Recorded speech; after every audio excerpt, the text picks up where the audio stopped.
Welcome back to our second attempt at episode 37 of the Save the Universe podcast.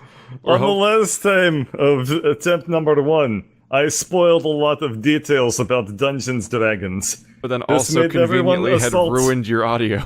If you're watching this podcast and haven't seen Grave of Man yet, go watch Grave of Man. It's better. It's better. It's better than what? Than me? This podcast also burned. Ouch. Shots if you fired regularly from watch guy who any does of not- our content, go watch Grave of Man first. Shots fired from guy who does not upload this podcast. Yeah. So anyway... I'm running out of time to actually move this podcast somewhere because SoundCloud is like super dead now. Well, Yeah, of course. Here, just bug me tonight and I'll send you the login I need to make up my information. mind whether I'm going to do that or if I'm going to like make a website. Well, what? I guess. I don't know. Hit me with And that sponsorship with- deal, Squarespace. Well, I mean, mine is through Squarespace, so you might as well just use my Squarespace to host it. But I've always wanted to make my own website too, just so I could have like a big navigational thing you could organize where you could like find. I've always wanted to set it up so so you can people go to all could your find other links. playthroughs by like genre and stuff like that. Making in a a way that's website is so fun. You should totally do it. I love doing web development. like you've probably seen how I set up my playlist on my front page, right? No. Yeah. I'm gonna go do it I've right always now. wanted a more robust version of that on a standalone website for navigating stuff in a way that's categorized in some way that's more helpful for discovering past playthroughs.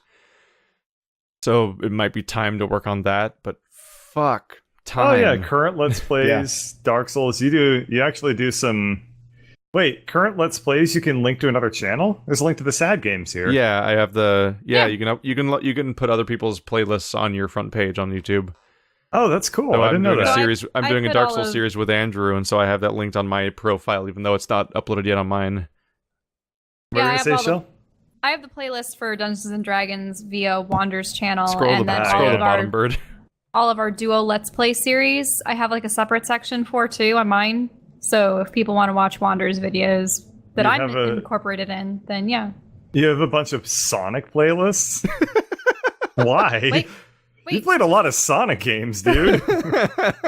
Oh, you My mean final- my key final Sonic category- lists. Yeah, it goes, what is it? Current Let's Plays, Dark Souls and Souls likes, podcasts, role-playing games, puzzle adventure, Patreon games, indie games, other, then like miscellaneous categories besides other that like maybe aren't Let's Plays. Then it's just gotta go fast, and it's just a bunch of Sonic playthroughs. I've played a lot of Sonic games. I see the. I played more Sonic feature games than any channel other Sad series. Games, Wanderbot's Bird. I wonder if I have you as a feature channel. I should. Yeah, it's, I we I did, have Wanderbot's Radian for some reason, and you. that's a weird I haven't choice. talked to Radian in like a year. He's not even, he didn't even transition from the Slacks to the Discords, did he? No, he No, didn't. but have you 'Cause, I seen mean, at that this point, channel lately? Good God. Dragon Ball Z mobile game, I think? Yeah, Dragon Ball Z mobile game. He shot from like, what is it, like 8,000 views a month or something to like 100,000? Like, Oh. it's crazy. Huh. Oh, weird. Yeah. Well, I guess he found a niche. Yeah, Yeah. he's almost at 10,000 subs. Mobile games? Yeah, Yeah. he got, according to Social Blade, the ever venerable and always accurate Social Blade, he got 300,000 views last month. Huh. Yeah, Yeah. man. That's not bad. He figured something out. Now, That's it's like a third weird of mine that or something. something like that would be public, but is that a reference for, say, like networks and other people, or why is that information public? Because the videos are public. Social Blade is interesting. What it does is it just like scrapes the publicly available data on your channel.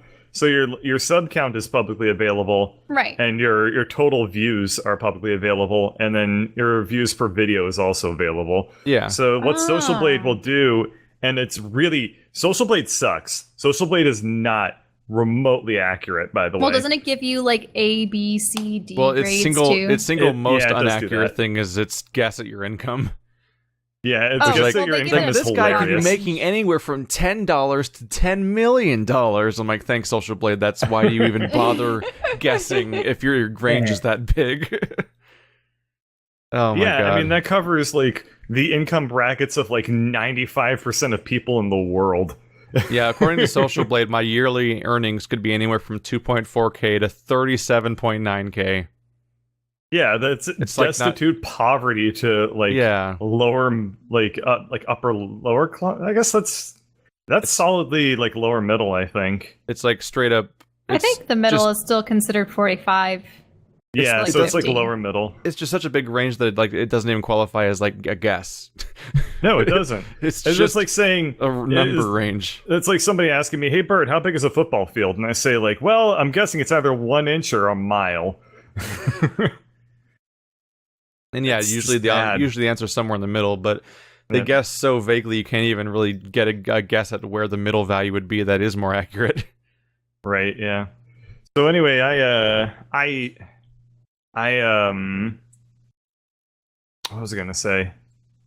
Oh yeah. So they scrape the number of views you get per day by just comparing it to what the value was for your total number of views the day before, and that ends up being off by usually like 30%.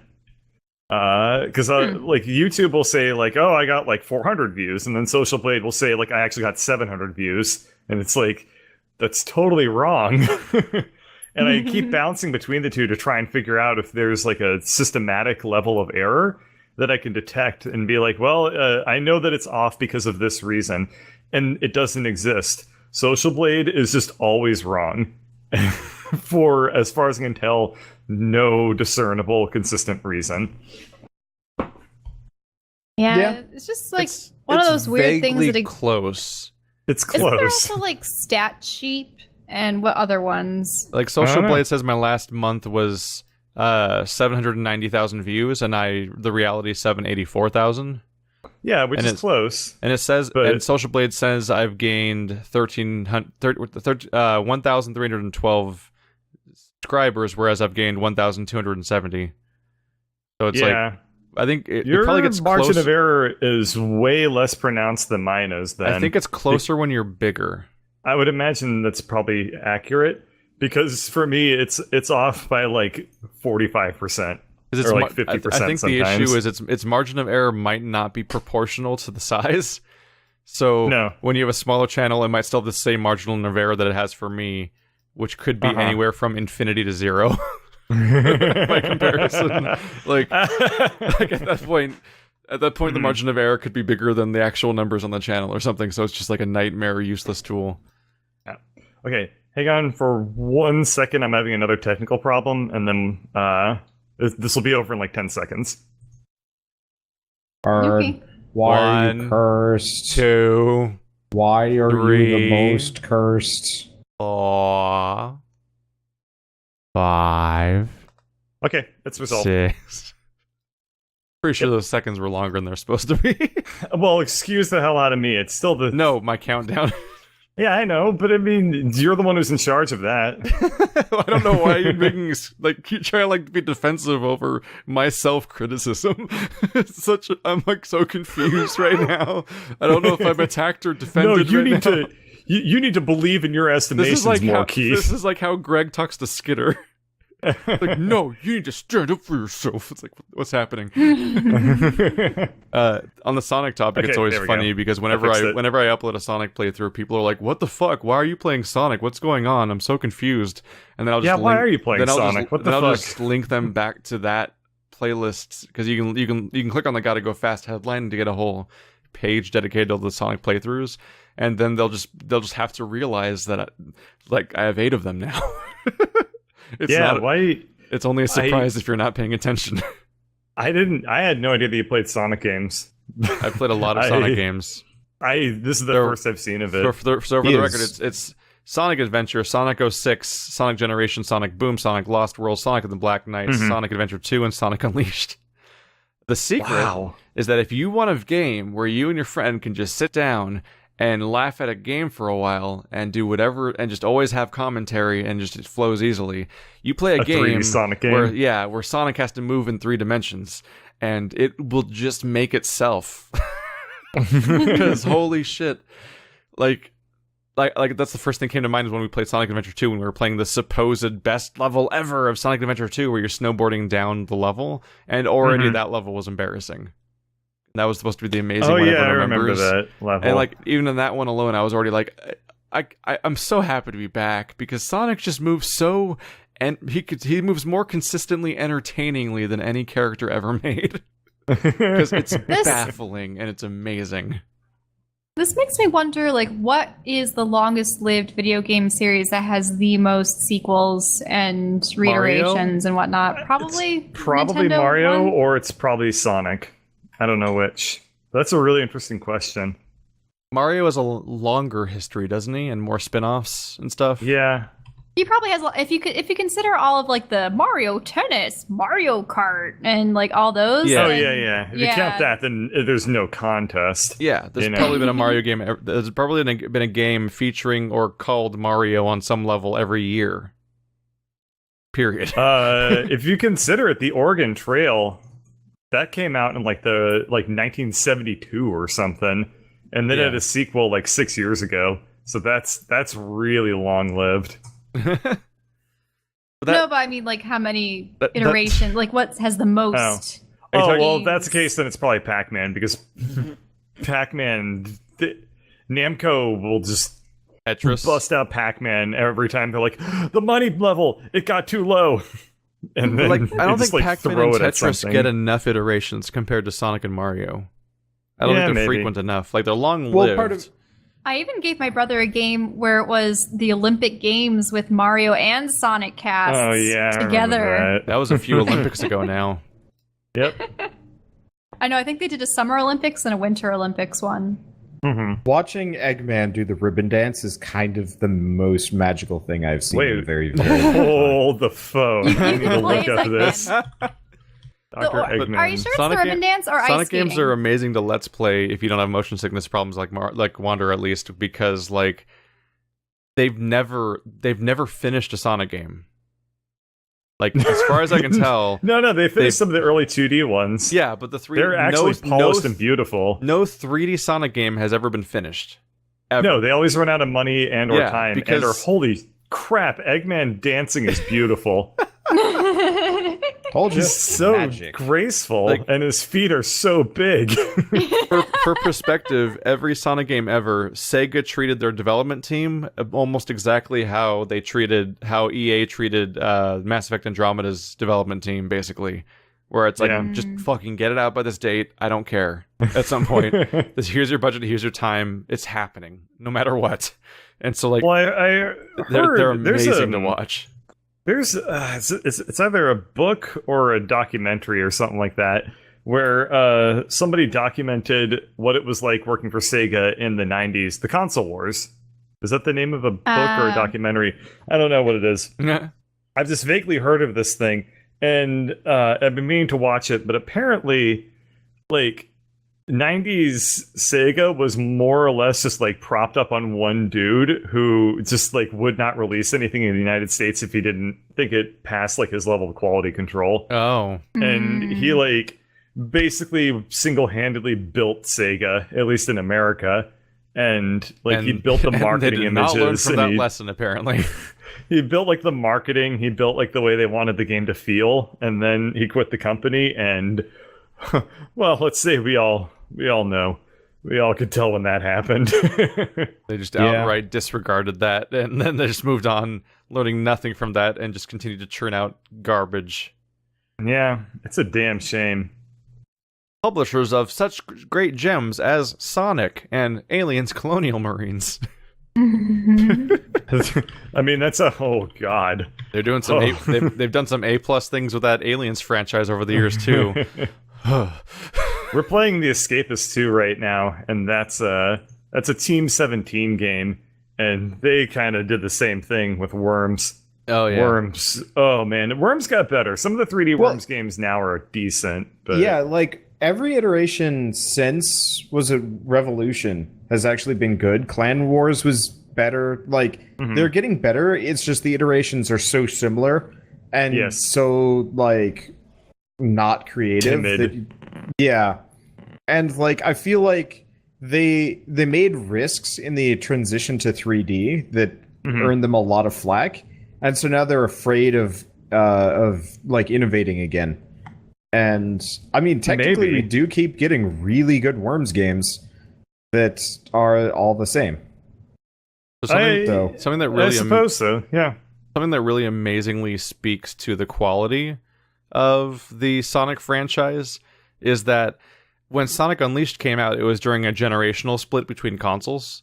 So they were making it for Xbox 360 and PS3, but they also wanted it to be on PS2 and the Wii because those were the two most popular consoles at the time, despite the new generation. Or Wii was part of the generation, but whatever. But the Wii and PS2 couldn't handle the same games, so they were making a last-gen game because the Wii was a last-gen console despite being a new thing. What was incredible about the story is that, so like Andrew and I played the 360 version and experienced that, and it was a train wreck. But I've been watching other people go through and play the Wii version, which is the old gen one, and it is so clearly passed off to like a soulless, like it's clearly passed off to one of those teams that would handle like video game adaptations of movies that have to be done in 6 months and stuff like that. People that are just going to soullessly craft out really boring cookie cutter filler levels, basically. And what's incredible about this situation is that the lead team for Sonic has so little restraint and focus, and just is so unorganized and weirdly like schizophrenic about how they want to make their games, that the Wii and PS2 version has better level design than the 360 and PS3 version, and is generally more fun to play, despite clearly being passed off to the B team. It's like when it's like when Abraham Vampire Slayer was so bad that when the Asylum made their token ripoff that they always do, Abraham Lincoln Zombie Slayer, people liked that one more. Yeah. Like it was that happened within Sonic between the A-B team and B team ports of Sonic Unleashed, because they just it's the lead team on Sonic is just a nightmare. And I can't look away, and I'm so excited every time they make a new game, because I just want to see like Sonic Forces. In Sonic Forces, they're embracing the fan base that wants to make their own fucking Birdcatcher the Hedgehog. Like where you type in your name plus you just type in your name plus the hedgehog, and you get somebody's horrible OC. Like that's in Sonic Forces. I'm like, I can't wait. I'm gonna make my own Sonic OC, and we're gonna play it. And it's still gonna be a shitty game probably. Forever. Sonic Forces custom character. What? Yep. My god. Let's see. My god. I just typed in Shell the Hedgehog. Wait, what? Uh-huh. And I'm posting that in the podcast chat, because that's that's somebody with your name that went and made a original Sonic OC character. Oh my god, they look like Rouge. I cannot look away from this. Shell or I spelled shell, it like you're spelled, shell. but that was the first search result that came up. Oh man, I like this one. Carl the Hedgehog is 15 years old. He spells gender Gendure.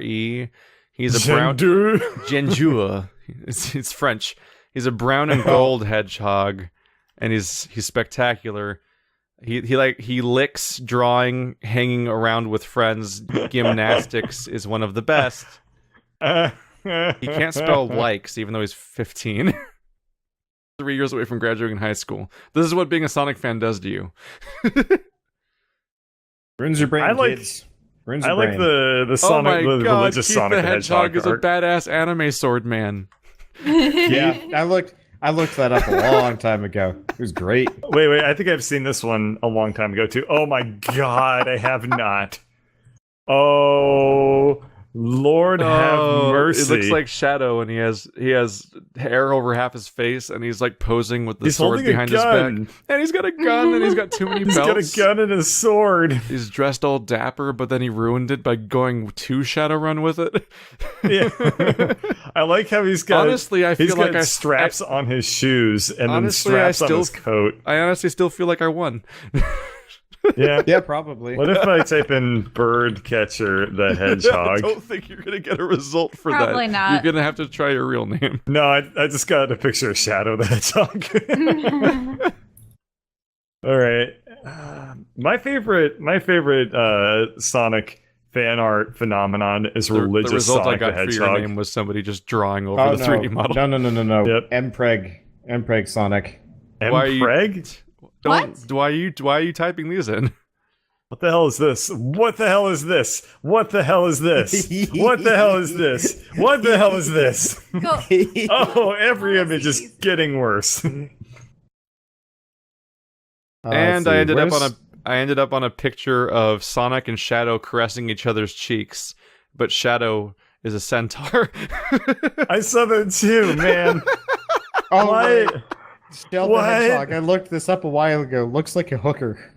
Oh yeah, Sheldon There's Hedgehog's also a yellow one hilarious. that's pretty popular too. I don't know. I don't want any of this anything. What is this fan base? I always liked the echidnas more than the hedgehogs in Sonic. Here's one of my favorite pieces of Sonic fan art I've ever seen in my entire life. I'm gonna paste it in to the podcast chat. Sonic was once lost, but now he is found in Jesus Christ. Blessed is he whose help is the God of Jacob, whose hope is in the Lord his God. Psalm 146:5. Yeah, dude, there's Good. so much Sonic the Hedgehog religious fan art. Oh, what the hell is this? In Microsoft Paint. What the hell is this? So We don't need to read this, but look at this muscle chow. All right, chat, enjoy Googling Muscle your name, chow. the Hedgehog, and just witness these weird It is- nightmares. What the hell is this? I don't know if I should be more concerned about Muscle Chow or the gargantuan Shadow Bulge or the fact that Shadow's his rocket shoes are apparently turned on despite the fact that he's seating on his on his knees. So he's like What turbo the hell praying, is- like he's like crushing his knees into the floor. He's like, that's not how jetpacks work. Why is this Chow reading the Bible too? What? This is up there with those minion pregnancy phone app games. What? Yeah, that's a whole thing. What? Yeah. There's an entire Pregnant- industry for pregnancy video games about minions and Elsa and stuff like that. Oh, Where they make the characters pregnant, I think, God. And that's the sound What? of Bird Googling that. It's, Oh no! for some reason, you can't look up any kind of fandom without there being either like pregnant or morbidly Oh, like God. gore obese. When you stare into the abyss Characters. stares back. What the? Yeah. What the hell is this? Pregnant minion versus pregnant Elsa?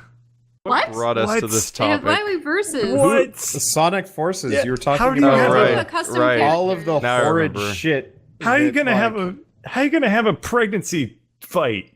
How are you gonna have a contest?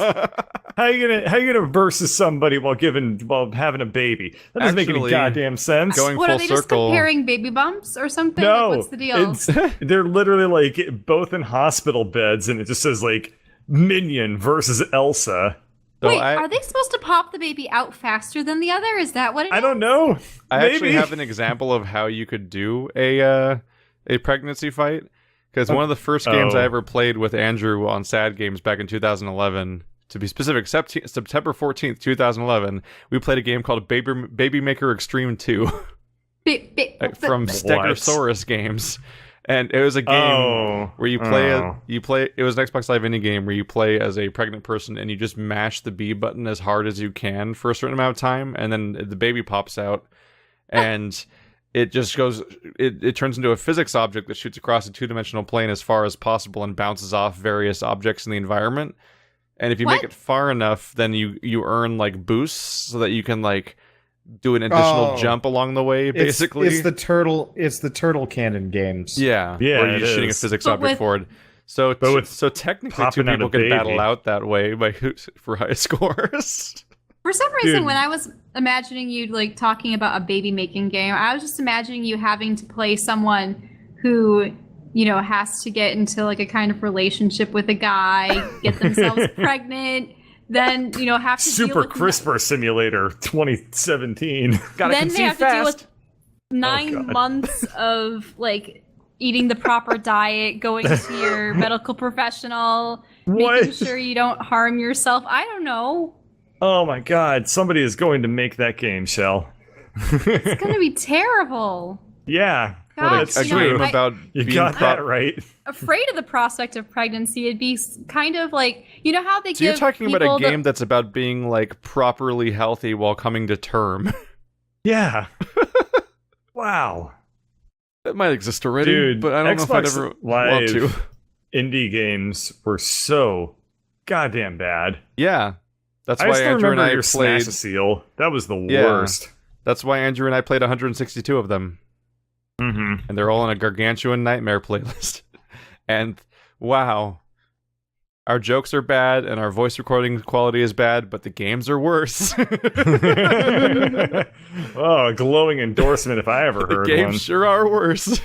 There's like All 5 right. gems in there that are really cool, and a lot of like borderline like unethical releases to charge for. Cool.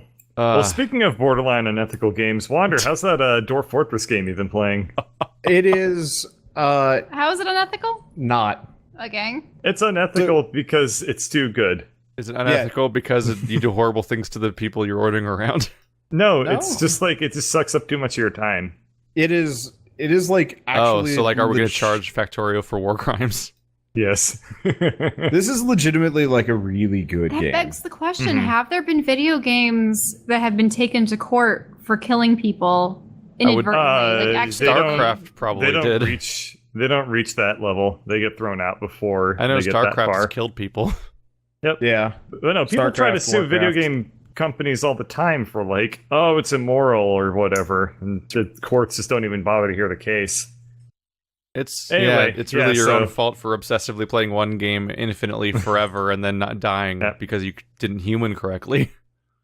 Okay, yeah, and I bef- suppose they do have the warnings for epilepsy and other things because Yeah. the whole like thing with Pokemon episode of the Celadon City gym burning. Yeah, Poor video guy. games Supposedly have that tried affects a very lot of hard people. to remove any epilepsy related things from anything to be anyway because it's not Mhm. it's not great to have happen to anybody, even if you do have a Yeah. warning. So people do try to remove the types of flashing that Strobing. cause epileptic attacks from their Mhm. games nowadays. But older games, you're way more in trouble. Or if you watch a JonTron video, because dude loves to flash shit. Yeah. Oh, Dude loves flashing lights for some reason. yeah. So Stonehearth is the game that I've been playing. It's my current Patreon sponsored series. It was something that I always wanted to play, but like I heard from people that it was like buggy as shit and needed Which work. it is. And it very much is. Both of those things. But like beyond that, it's actually a rather positive experience. It's I mean, effectively it's this you are playing Dwarf Fortress. I mean, straight up it is just a Dwarf Fortress kind of equivalent game. You have like you start with 7 people, and you have to build a village, you have to make sure that they don't die or kill themselves somewhere along the way, and kind of I don't know. I'm having a hard time like describing it because ultimately it's like this weirdly I've just been watching you build a very detailed house with many lamps along its exterior. so people get depressed if it's too dark. So I just have lamps upon lamps as just my On the exterior of the house? yeah. Oh yeah, they don't they spend most of their time outside, so That's how Oh, yeah. video games work. You Yeah. just Even at night? punch them into working the right way, even if it makes Yeah. no sense. yeah, no, I spent all of last night digging into a mountain and building like this cool cave town, and the game just could not handle it. It was Mhm. having the hardest time because the interesting point about this game is you're specifically building this town, but they haven't really gotten like Z-axis priority, so you're supposed to build it outside in like a clearing and stuff. Which is how most people do it, but not me, not recently, because I was like, okay, screw it. I'm gonna have the underground town, and I'm going to have it be this like kind of ridiculous entity that can't be attacked by monsters and so on and so forth. And it turns out all the monsters spawn in above you. and then freak out because they can't figure out how to get there. They're like, they actively will like effectively panic. They'll like run around in circles for a little while and then despawn and be like, well, shit, I guess that's they're not here. But the game then proceeds to leave them as like an entity, so they're like continually panicking forever, being like, they're not here, where are they, I can't figure it out. And it's bizarre. But I mean, beyond that, it's actually like really well handled. The buildings are this kind of like, I mean, they're like Minecraft things, but with like a zero texture, just kind of your standard low poly style. And it looks really nice. And it's also got like some cool RPG mechanics that I don't really abuse too much. But supposedly there's some like kind of cool things that you can mess around with. And who's died thus far? I know that no you've been one, naming... not a single person has died. Oh, really? Because It's you've been actually naming everyone it's after super fans, forgiving. Right? It looks easier than Dwarf Fortress for The Yeah, sure. it is very longer easy. that nobody dies, the more pressure there is, and the more it feels like a failure when it finally happens. That's how I felt playing State of Decay. It's like, no one's died still. Oh, it's gonna stick with me when somebody finally dies. So, yes. I got distracted while you were talking about that, and I had to investigate an earlier picture. Okay. A picture of what? So remember the Shadow and Sonic Centaur picture? Centaurs? Or when Yes. we're What? looking at that, being confused, I found that it was I realized it was a DeviantArt link, so I was like, let's look at the actual Oh DeviantArt no! page. Why did you dive deeper into the So, poo like, hole? The picture's title is Shadow, Mpreg, and Pirate Sonic. So now we have the additional vector of of Sonic being a pirate. The description is, yes, Shadow got pregnant by Sonic XD. Oh, is Sonic a little taller than Shadow, I think? Oh? This moment is Sonic is kinda looks like letting Shadow go to give birth somewhere because Shadow wants him to come with him, but he can't because he's a pirate of his crew. His crew knew Sonic is having a his crew knew Sonic is having a baby with the wolf/hedgehog, so he didn't say anything to them because what if they ended up like Sonic XD? Hee hee. I Categorized wanted under to meet the father of my baby, but it turns out he's a pirate. Next up on Maury Povich. So apparently in this picture, Sonic's a pirate and Shadow is half He centaur. doesn't look like a pirate. There's nothing piratey about him. He's got a skull on his hat, which also has a bandana. Apparently, that's confusing. Shadow's apparently a detail. wolf centaur. And Sonic's such an asshole. He won't even go to actually be there when they give birth. Sonic has green. He's got strong bad eyes in this pictures, picture. I feel like in these cases, a picture must be made by like a child that doesn't understand the concept of pregnancy or what it even means.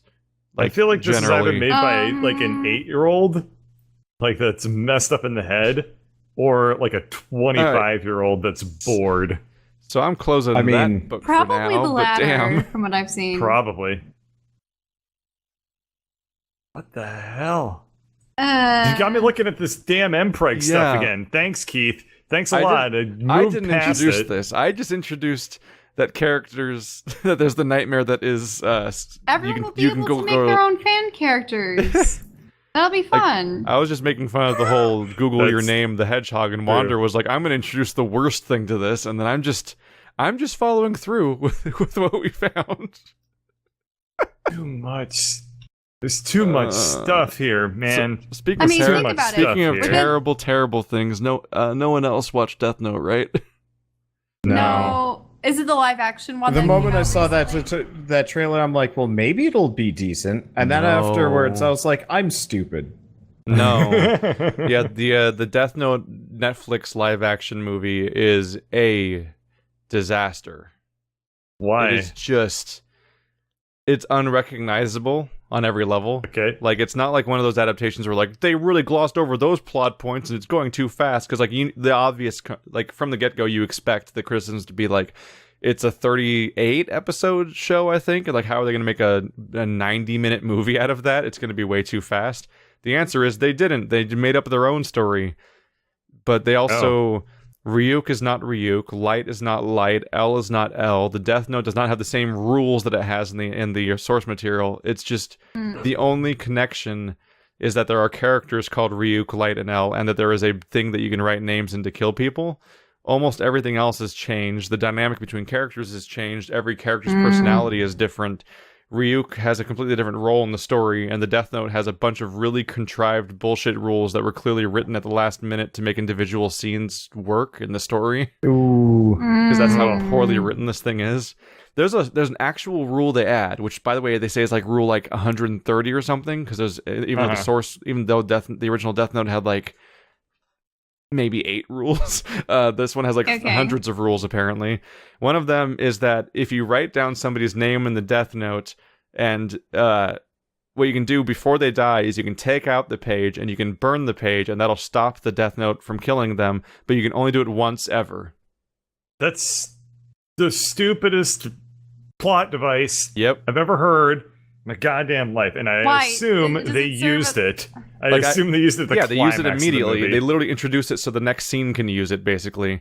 In fact, the entire climax is built around that exact mechanic, because 2 different characters have their names in the Death Note, and there's an issue of burning it. But like on one level, like the idea that you can take back something written in the Death Note, like, it kind of sucks because it invalidates the threat of the entire thing on some level, but you can almost see it being used in an interesting way in the anime for a particular story arc or something like that, because of the whole part where you can write people's deaths to take place in the future as opposed to right away.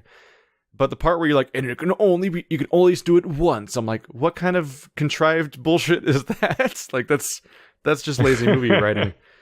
But this has received a critical review here of a bad decision on top of a festering pile of bad decisions. Lazy, unambitious, forgettable, and boring. Boy, oh boy. Damn. Really, the worst part is just that my favorite character of the whole thing is L, and he's not in the movie. There's a character called L that has 0 things in common with L, and it's infuriating. What are you to say, Shell? I find it funny. I go to a lot of video game and anime conventions because I have artist alley tables there. I cosplay there and whatnot. And it's interesting when you're at an artist alley table because, people come up and they'll browse around, and there were, the occasional Death Note cosplayers, and some of them do have a book on them. And it's sort of like a fun thing. They get everyone to sign their book as some sort of like, look at all the people I met at the convention. But like my friends at the neighboring table were like, don't do it. Don't. And I signed like one of my like nicknames as like a funny thing because it's really just like a signature book for like, hey, look at all the cool people I met at the convention. But there's just some sort of like weird feeling like, should I have done that? Nah, it's just someone's fun book. I wonder how many people have like gotten journals like that and written names in them for the express purpose of be like, I sincerely hope none, but I know I'm wrong. So when I was in middle school, I had moved to North Carolina, and I had some problems being like, okay, this place kind of sucks because these kids are mean and I don't like it. And so I was going to the school counselor, and she's like, well, why don't you write about it? I wrote about it, and a lot of it was kind of nasty about stuff. All bad kids. Yeah, I wrote about the bad kids and like the shit they did to me and how I didn't like them and I thought they were jerks. And so they found it and brought it to the principal and the counselor, who decided the best thing to do would be to give me detention for writing about my feelings on words from the counselor. What? But that was an awful school. That was the same school that tried to get me expelled because some other kid stole my project and passed it off as his. How did he steal your project? It was in my desk. I was out for a day. He stole it, passed it off as his because he didn't have a reference. Project? No, it was a 15-page paper that I printed. Oh my god! And so the kid passes it off as his, and teachers, when it comes time for like things to come out, teachers like, so did you do this? And I'm like, yeah. And she's like, huh, okay. And then eventually like the principal got involved because plagiarism is a big deal. But And couldn't your parents have like proved that they had the original? well, file yeah, on I their printed. computer So I was out for a day. I printed off the full project with revisions because it was the rough draft that the kid stole. Okay. And so he stole the rough draft and turned it in. I came in with the final product, which was So then they thought that you took it from him. yeah.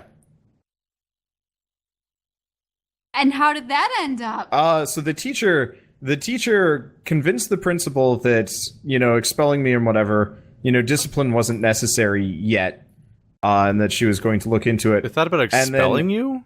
Yeah. And Wow. so what ended up happening was I'm constantly appalled at the number of times that Carl has been put into detention, expelled, beaten up.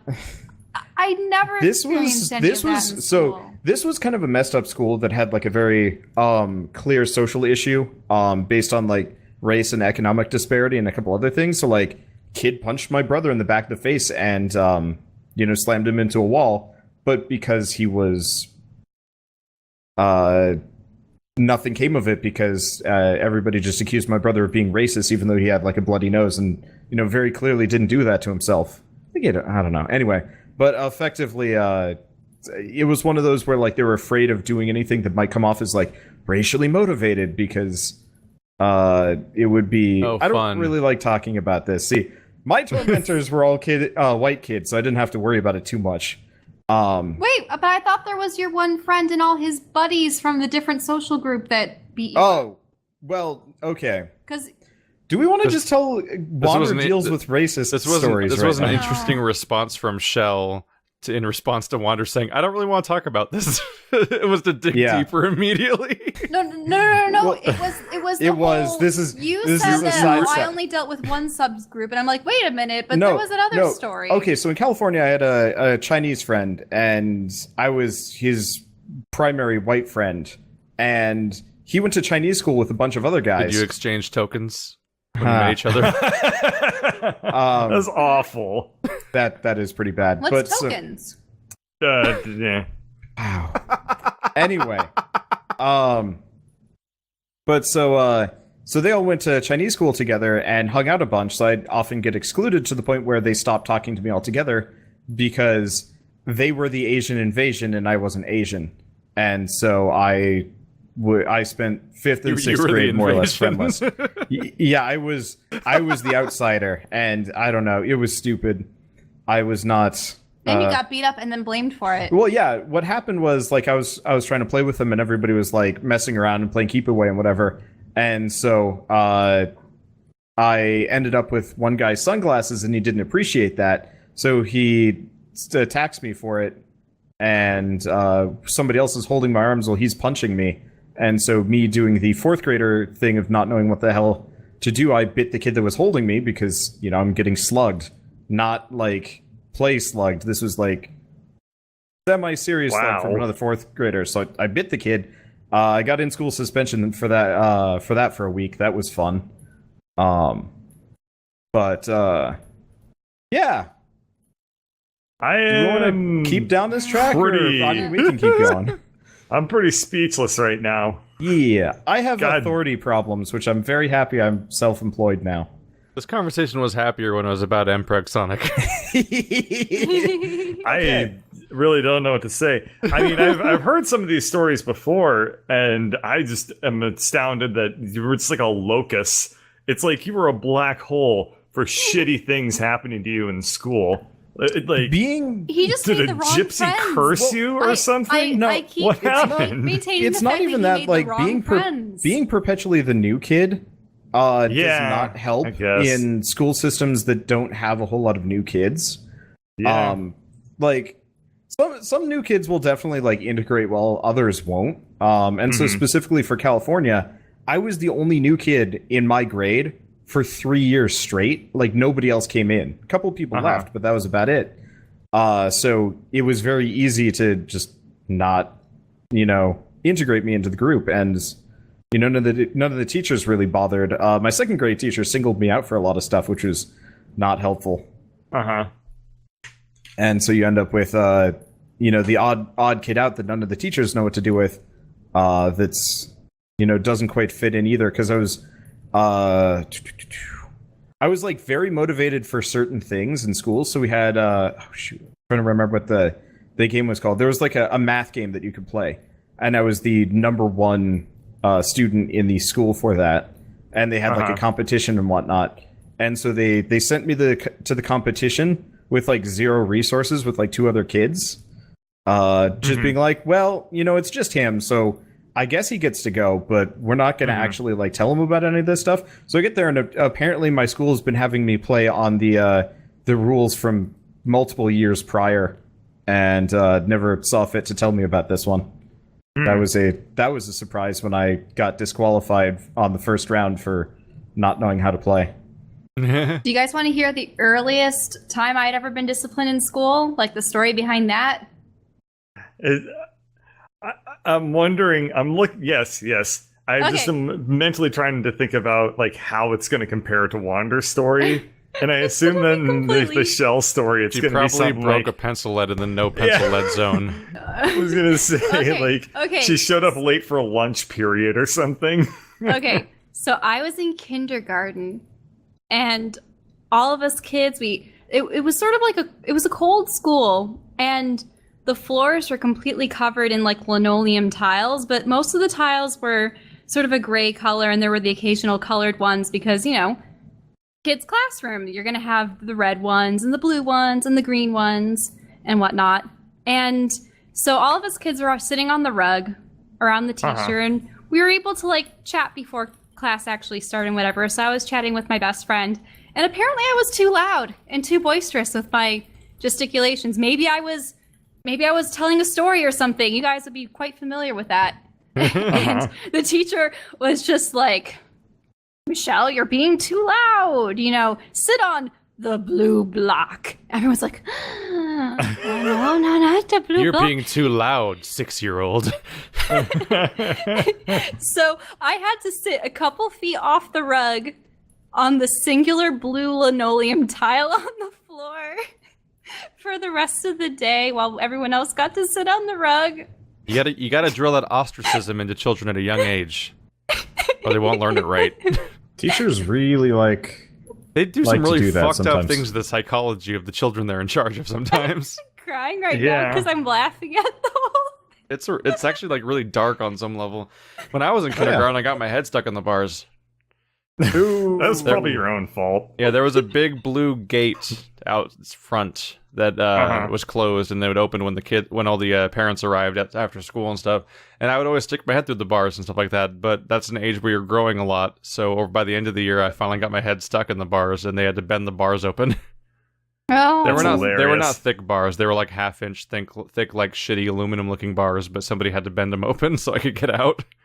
One of the only times I ever got in trouble in school was in like 1st or 2nd grade. I don't really remember. And what happened was some kid tried to punch me, like jokingly, and then he missed. Like we were friends, but he like tried to punch me just before we were probably playing a game, like let's punch each other, the game or something. I don't remember why. Point is, I got punched. The kid sucked at punching, so he misses, and he punched me in the hand. And my response to this was to point out which finger was the finger that he hit. So I was like, you only hurt this finger. And I just like flashed like my middle finger at this kid in front of the entire classroom. And I had no idea. I'd never even heard of flipping somebody off before.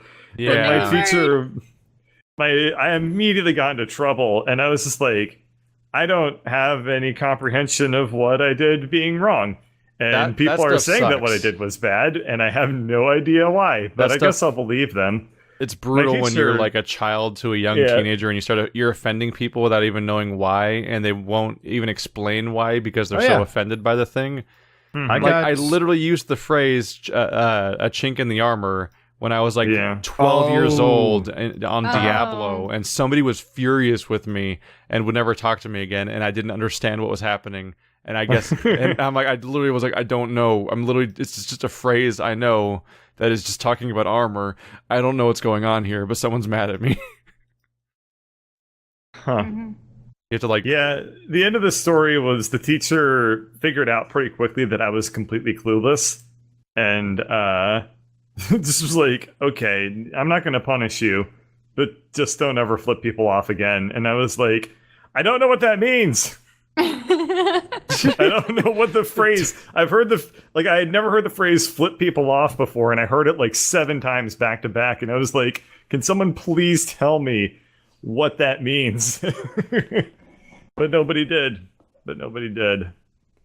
people are bad at adulting sometimes. That's pretty much the only time I ever really got in trouble at school. Aside from that, I was too much of a damn Boy Scout, and I was way too like popular, so nobody ever wanted to mess with me. I think another time. There you go. Another time in elementary school, like the last 5 minutes of recess, I was forced to sit against the wall because I was chasing after the girls that were smushing butterflies and telling them to stop. And because it was a group of them and it was like one of me, they're like, this girl's bothering us. And I'm like, they're killing butterflies. And the teacher's like, you sit against the wall. And I'm like, but the butterflies, no. That's horrible. I know, and they were killing the bees too. Poor bumblebees. You're jealous of Bert's popularity. It was convenient. I never got bullied because the thing that I did was I always befriended the bullies and then never talked to them. But like that way, like I didn't associate with like the bullies and I didn't bully anybody. But like bullies never like messed with me because they thought I was cool. So that's the trick. It was just like, you know, be sentient broccoli. Never get the bothered. The secret is to make everybody like you. Why didn't anyone ever think about that? Yeah, all you have to do is don't be yourself. Number 1, never do that. I'm kidding. I remember one of the top times someone like explicitly tried to bully me was mostly like all they accomplished was mostly just being confusing. Because bullying is confusing. I was in my junior year of high school in my German class, and this person that has been in those classes for the last 3 years also, he starts just like he's like he turns around from the desk in front of me and he starts like slamming my German book closed and putting it on the floor and shit like that and just glaring at me like, what are you gonna do about it and stuff like that. And I'm just like, I stared at him in confusion and other people stared at him in confusion and everyone's just like, what is happening?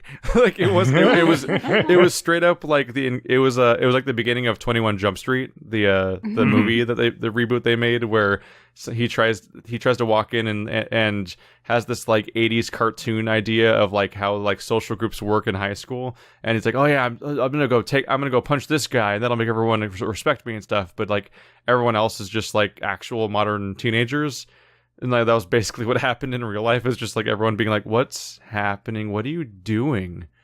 And he seems to just be like an idiot. Like he was a football player, but he wasn't particularly popular or anything or liked by anyone. So like he had no real like social cachet or whatever the hell to like lean on here. He was just being an insane person. And before long, he started showing up to school with black eyes because this shit doesn't fly. And he was trying to like make power grabs that nobody was interested in letting him have. I don't know. People behave really strangely in the bizarre what's temporary setting that is school. Oh. Sorry. Shell likes to I think commentate Shell when I'm just playing reacted. these games. Yeah. I think Shell just reacted to something that happened in Wander's game. I'm playing Stonehearth while we I do suddenly this. heard meow, meow, And it's meow. like, yeah, just a noises. random monster attack, and she's like, "Oh no!" And I'm like, "It's fine, we're good." Sorry, Keith. Wander was eaten by a Gru. Yep.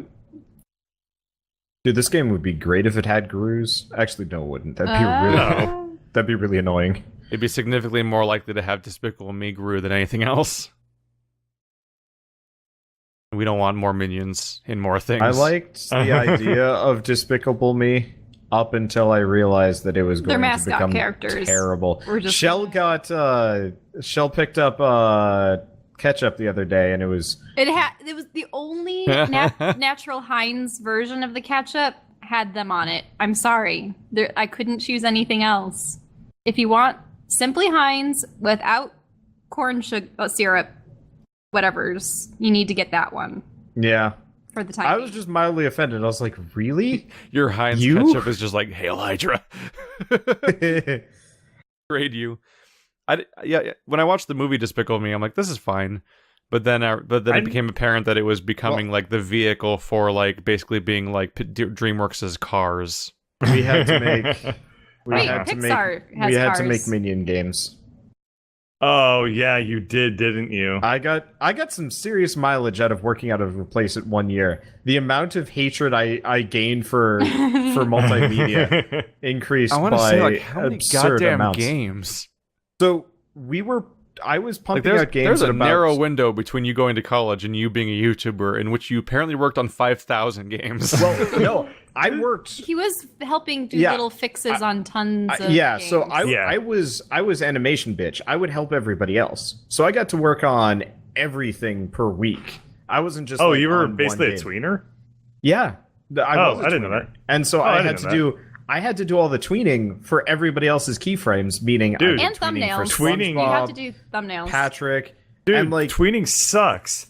Tweening it is was- so shitty. it I'm was fun sorry for that you all had to of do that. it was fun for all of two products, which was Power Rangers and Legend of Korra, because they actually had good animations. Everything else was just like the shitty, like super. I mean, it looked like Domo-kun animation, like the. And Oh, I'm just yeah, like, yeah. well, I guess this is my life. Wow. Yeah, I didn't know and you so were a that's why tweener. That really yeah. blows. That's No why I wonder you picked up my hated it hatred so for much. everything. If Yeah. Chad didn't know Skinner box, I'm pretty sure you're gonna have to explain tweening for them. And keyframes. Okay, so Well, for it's people- it's pretty in-between animations, straightforward. right? Yeah, so for people that don't know, tweening is a type of animation that you do. So when you see like an animation, generally what you're actually seeing are the keyframes, the points of, I guess, the slow moments in So it's like if between. your hand starts here, but then you swish it this way. Yeah, and so I was in charge of the in motion stuff that people don't see that much, and so like a good animation company will have like this really nice like stretch and skew, so you get this like really smooth animation.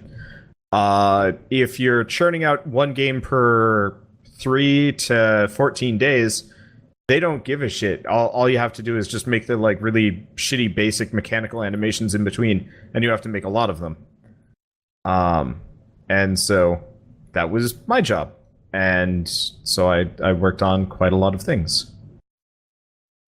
Bird was like, "This is my chance to evacuate," and he has fled his chair the moment you started explaining tweening. He needed a drink. Goodbye, Bird. I'm sorry, I just returned. Welcome back, Bird. Thank you. Did you drink? Was somebody asked of me? No. Or He was No. just is pointing Keith out just that I just you skipped to your used me stream. as I'm a like, smoke I bet he's screen, and- gone. Bye. yeah. Like, oh, Bird is What? streaming a chair. Yep. I literally just got up to get a glass of water. I Yes. know. You just give me this lengthy I know what a tweener is, so I was just yeah. like, I'll let Wander answer this, and I'll just go get some water. I apologize for being an opportunist. Literally not a problem. I just felt like pointing it out, and then Oh, yeah. everyone reacted. And we could No, probably get, I'm aware. I think if we want, we could probably get another 5 minutes out of this. Yeah. All right. How's You have the Dream floor. Daddy, Well, were we Bird? going to answer questions at all? Oh, yeah, we should do that. So actually, maybe we shouldn't answer this for Grave of Man, but somebody asked during Keith's Q&A stream that I Q&A? figured we might as well field as a group. Why don't we bring on guests like Harmon Quest for stuff like Grave of Man and our tabletop games? And the answer is because it would be a nightmare. You know what a Harmon Don't you Quest want to? has is like a whole department dedicated to like making connections with Editing people things, that are all yeah. going to come Yes. together to at a scheduled time for this thing that they're literally hired to do and contractually obligated to show up for. Whereas YouTubing is like, hey, you want to do this thing? Yeah, and then then it's time to do it. You're like, no. We've had Crickets. we've Yeah. had 3 different people that are not Colonel RPG but other people say yes to the podcast, then not show up the day of the podcast. So trying to do that for a series or like play a character in Grave of Man, like so many other things, like it is a nightmare to come up with consistent people generally. And Yeah, there's a lot to go through. And if you find anyone who's professional enough to be consistent, they're also probably busy. It's not easy to acquire groups of people for that stuff. Yeah. I mean, there's a reason why you look at Game Grumps and you look at the every part of like Grumpcade whenever they have like guest people on. There's a reason why those playthroughs are always like 4 episodes long at max, and then they just disappear forever. It's because it's actually really hard to get people together. Do that. I mean, Grumpcade is almost always one-offs now that just happen to be really long. Because it's a lot easier to get somebody to show up once and stick around for a while than it is to get somebody to show up multiple times. Yeah, but for like a year they would try to bring by like the Completionist and Oni and other people like that, and they would be there for like what was essentially 40 minutes total of content spread across 4 episodes, and then that was it. Right. And that's because like getting people together. Well, I mean, now they can get Oni anytime they want, aren't they? They recently got their own office, but up until that, didn't they share a building for a long time? They've had the office for a while, or this is their second office or something. Yeah, I thought their office was pretty cool. Carl was showing me the video That's that they what mountains posted. of money will do for you. They make a ton. They make so much money they can hire their friends in almost made up jobs to make more money. And then that because they had them little work on studio stuff. rooms for the editors and all of this like couch space for specific recording setups. In my office, it's pretty Spartan and pretty straightforward. It's like what you'd expect for like white collar work. Like I got my desk, I got my computer, I got my little area, and yeah. Yep. That is not the case for most tech companies. Because I've been to other tech companies, and other tech companies' offices are fucking insane. Hey, we have a beanbag, but we don't sit in it much. I went to like the Facebook office, and it looked like somebody dropped a nuclear bomb in the middle of a storage closet, and everyone just went and decided to start working there. There's like posters like on the ground. Like none of it makes any goddamn sense. It was nuts. And then like in one Mad room, Max Toys R Us. I went to one floor of the Facebook office, and I just walk in, and in the middle of the room, there's a ball pit. A ball pit? Like a standing, it's 3 foot tall, and it's full of balls, and everyone is just like walking around this thing, and it's like, why did you put this in the middle of like a hallway, basically? I'll have a gross story to end the podcast with that involves ball pits, but every story involving ball pits is a gross story. Not as gross as this one, Oh my god, maybe. Bird's Dream Daddy is Goku. Oh yeah. Why are you looking at my Dream Daddy I hadn't videos? seen it yet, and you're playing as Goku. I am playing as Goku. I'm playing as Goku. It's really, really funny. I mean, he is a dad. He is a dad. It's not accurate. Guess, not inaccurate. I don't know how to do a Goku voice, so I did that entire episode doing Vegeta instead. But I don't really know how to do Vegeta either. So it's really more like practice Greg. doing Rolf from Ed, Edd and Eddy. It's the same voice. Rolf? Yeah, same voice Really? actor that played Goku in the American translation is the guy that Hello, played Piccolo boy. I will love making many power, yes. Ha! You dare dishonor the son of a Saiyan?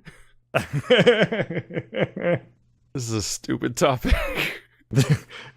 Now there better be fan art someday of Rolf like fighting Vegeta. I want to see that happening now.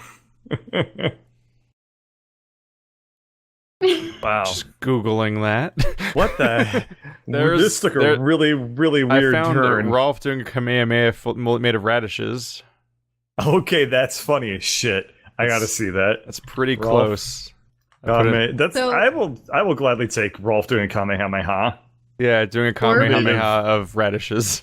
Yeah. Answering questions. Yeah. Are we talking about offices or what are we doing now? There's also We're just bullshitting. There's an image of the nightmare equivalent exchange white dimension door from Fullmetal Alchemist, and coming through it is Rolf going, "Life has many doors, Ed boy."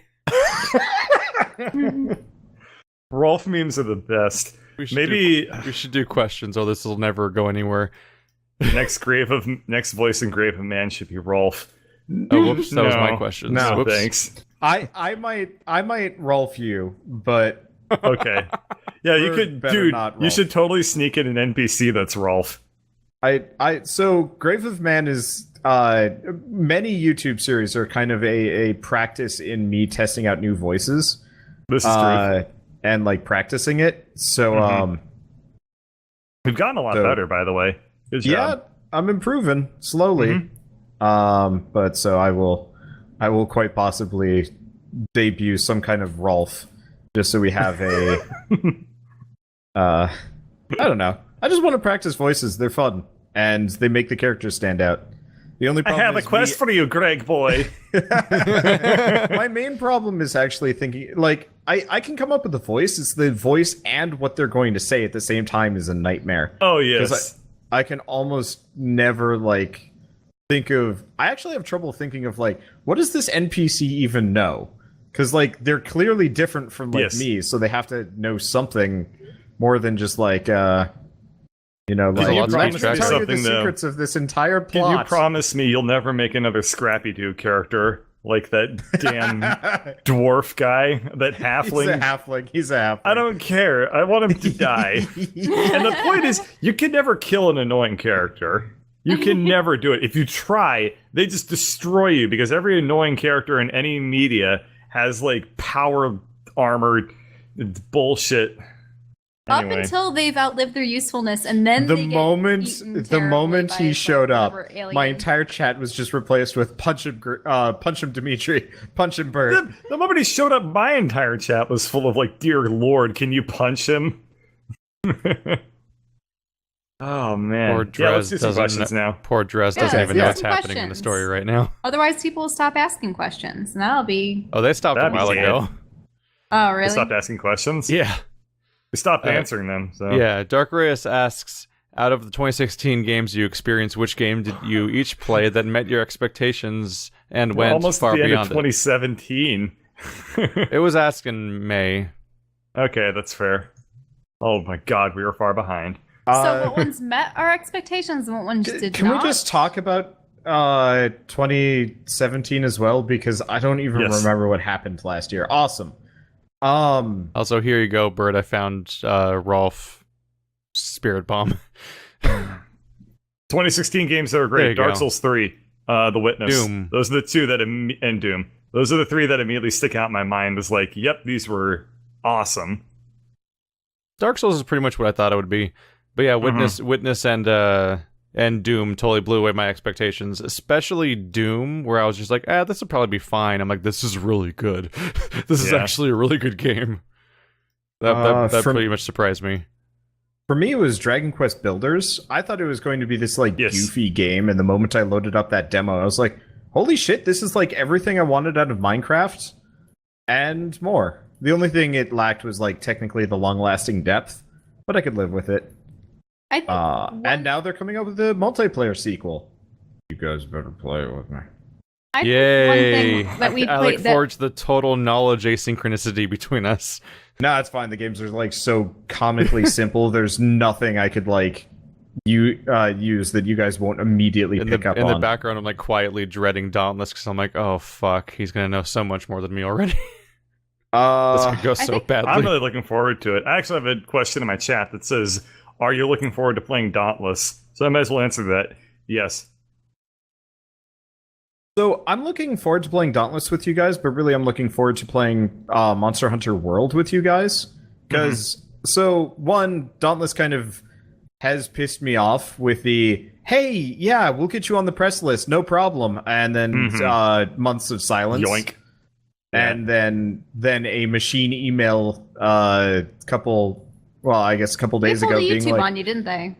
yeah. Oh, yeah. So YouTube had promised me like effectively the Twitch partnership a year ago, and then we're like, oh no, sorry, never mind. We're capped out on people, even though we promised to get it to you months ago. So JK. apply again later. Except for That's what there's no Microsoft applications. did to me, except with a job.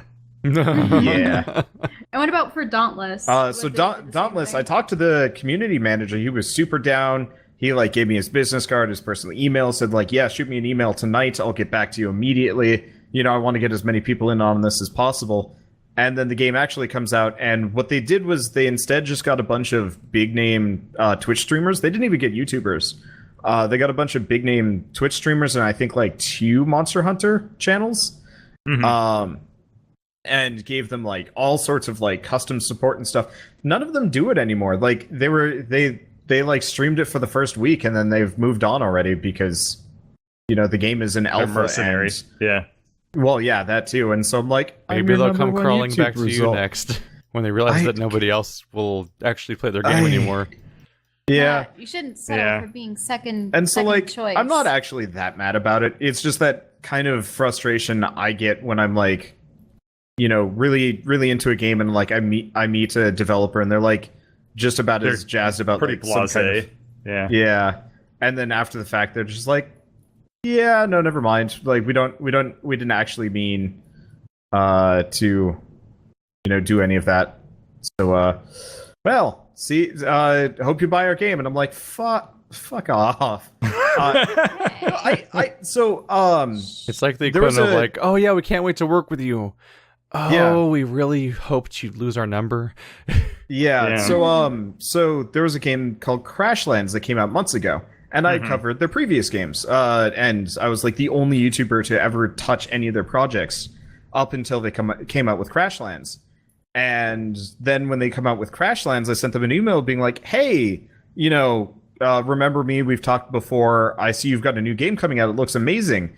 Can you send me like a copy so I can cover it? And they're like, yeah, so you're below the cutoff mark of 50,000 subs. I had 33,000 subs, and they're like, so I wouldn't know what that feels like.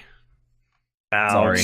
But it's this developer that I actually had like a kind of working relationship with, and they're like, yeah, you're not big enough for us. And I'm like, what? You really?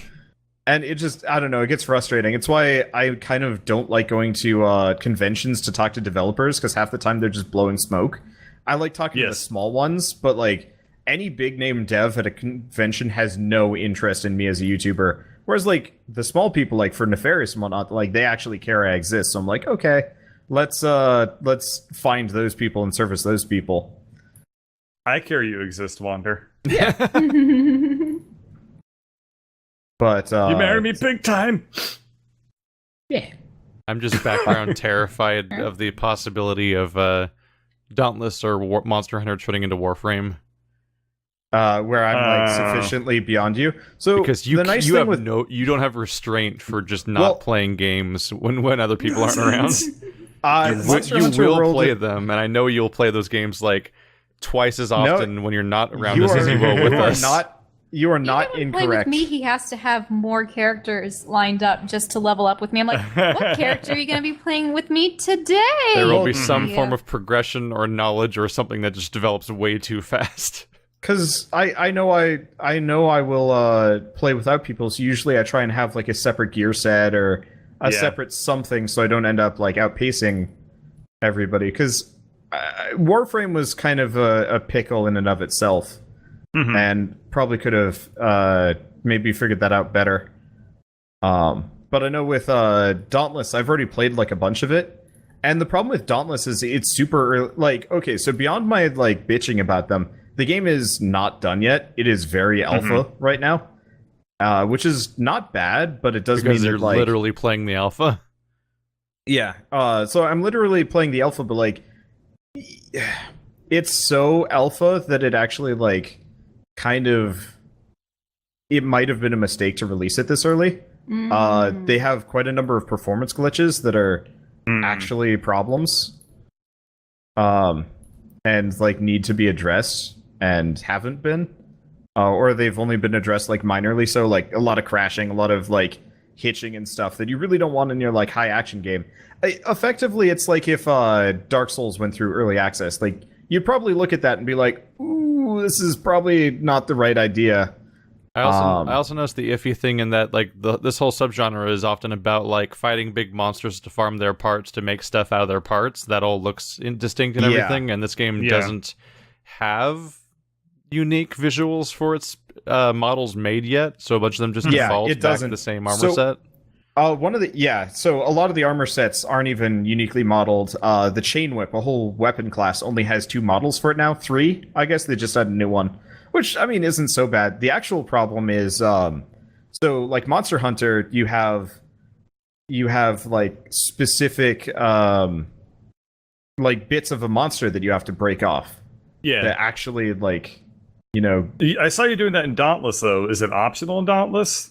No, well, you have to fight the thing and like hit it in the face a bunch. But I saw you like cutting off their tails and stuff like that. Yeah, but you don't have to do that. You can just wail on it. No, you do. You do actually have to do that. The problem being the drop rates on some of them are like in the singular percents. Oh no, which is very scary. That's part of the reason why I was leery about to bring me on. Singular because percents. I know you specifically don't like grinding, and I was like, so Dauntless could actually end up being a problem here because it might just be too much grind. And the answer is, it's hard to say because right now it seems like the drop rates are bugged. Because I spent a whole mission wailing on this thing's face, this like owlbear's face, to crack its beak, and I don't know if it ever cracked or not, but it never dropped. I'm like, maybe it's a bug, maybe it's just not there. Mm-hmm. But like you have to farm even the most basic guy over and over and over again to get dulled scales, Holy which you think God. like That sounds horrible. yeah. So, Sorry. like, yeah, it's one of those games where like the gameplay and the monsters are awesome, but the idea that like you have to rely on pretty low RNG to get the rare thing just to get your armor set. I'm like, I'm afraid that this is going to be one of those like almost Fortnite experiences. They're only doing like cosmetic F2P like free to play stuff, so it's not like impossible unless you throw money at it. But it's one of those where it's like, I hope they fine tune the grind because I am stuck in the early game, and it's like 2 episodes ago on my series, people were like, stop fighting this creature, we're sick of it. And I'm like, I can't. I need a thing really badly, and until I get said thing, I'm stuck because the problem is every piece of armor has like a you're linear not even upgrade 10 episodes path. in yet. No. And I've been fighting the owlbear because it's fun and because everything above it kicks my ass. So like in less than 5 hours, you've already fought something so much that your audience is getting sick of seeing it. Yes. Oh boy. But you have to because you have to grind one creature. Keith, are you ready to play this game? The age-old game dev solution: your game's not long enough, just tell them to do the same thing 100 times. Yeah. So that'll finish finish it. it. It makes me wonder if, I mean, why are they doing early access? Is it to make people into game testers, or what is it? Because you're going to lose the hype for your game before it even comes out if everyone's accomplished what they can. Yeah, so early access is kind of a double-edged sword in a lot of these cases, and I think there's it also sounds like in this one it's definitely like working to its disadvantage. I think there's also a that lack of significant polish sucks. I think there's a significant paying audience that is not as discerning as we are on this subject, though. Like, super grindly, infinitely repetitive games are super popular and profitable right now, and early access games that never get finished and are in a horrible state for years also are incredibly popular and profitable right now. So, like, people are eating this shit up. They never get punished, so there you go. There's apparently an audience for this stuff. I think it's going to be one of those games where if you're like really into this kind of game now, it's going to be fun. Like, honestly, I'm actually looking forward to playing with you guys because it is very much a team game, and if you have 4 people that actually know what they're doing, it's a really fun experience. Like, some of the later fights, even like the earlier fights are fun, but some of the later ones get like really intense, like Dark Eater Meteor levels of like tense difficulty, which I really appreciate. Really gotta get that edited so people can understand why we constantly talk about it. I'm just trying to get a cool experience. I just need 999 to finish so I can stop commuting for one of my series.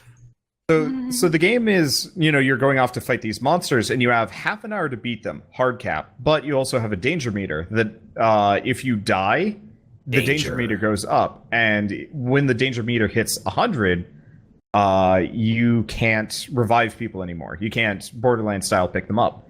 And you have like a limited amount of healing and stuff like that. And so people were actually getting kind of mad at me in my series because I was doing that like classic competitive gaming, like, oh, come on, why can't you do blank?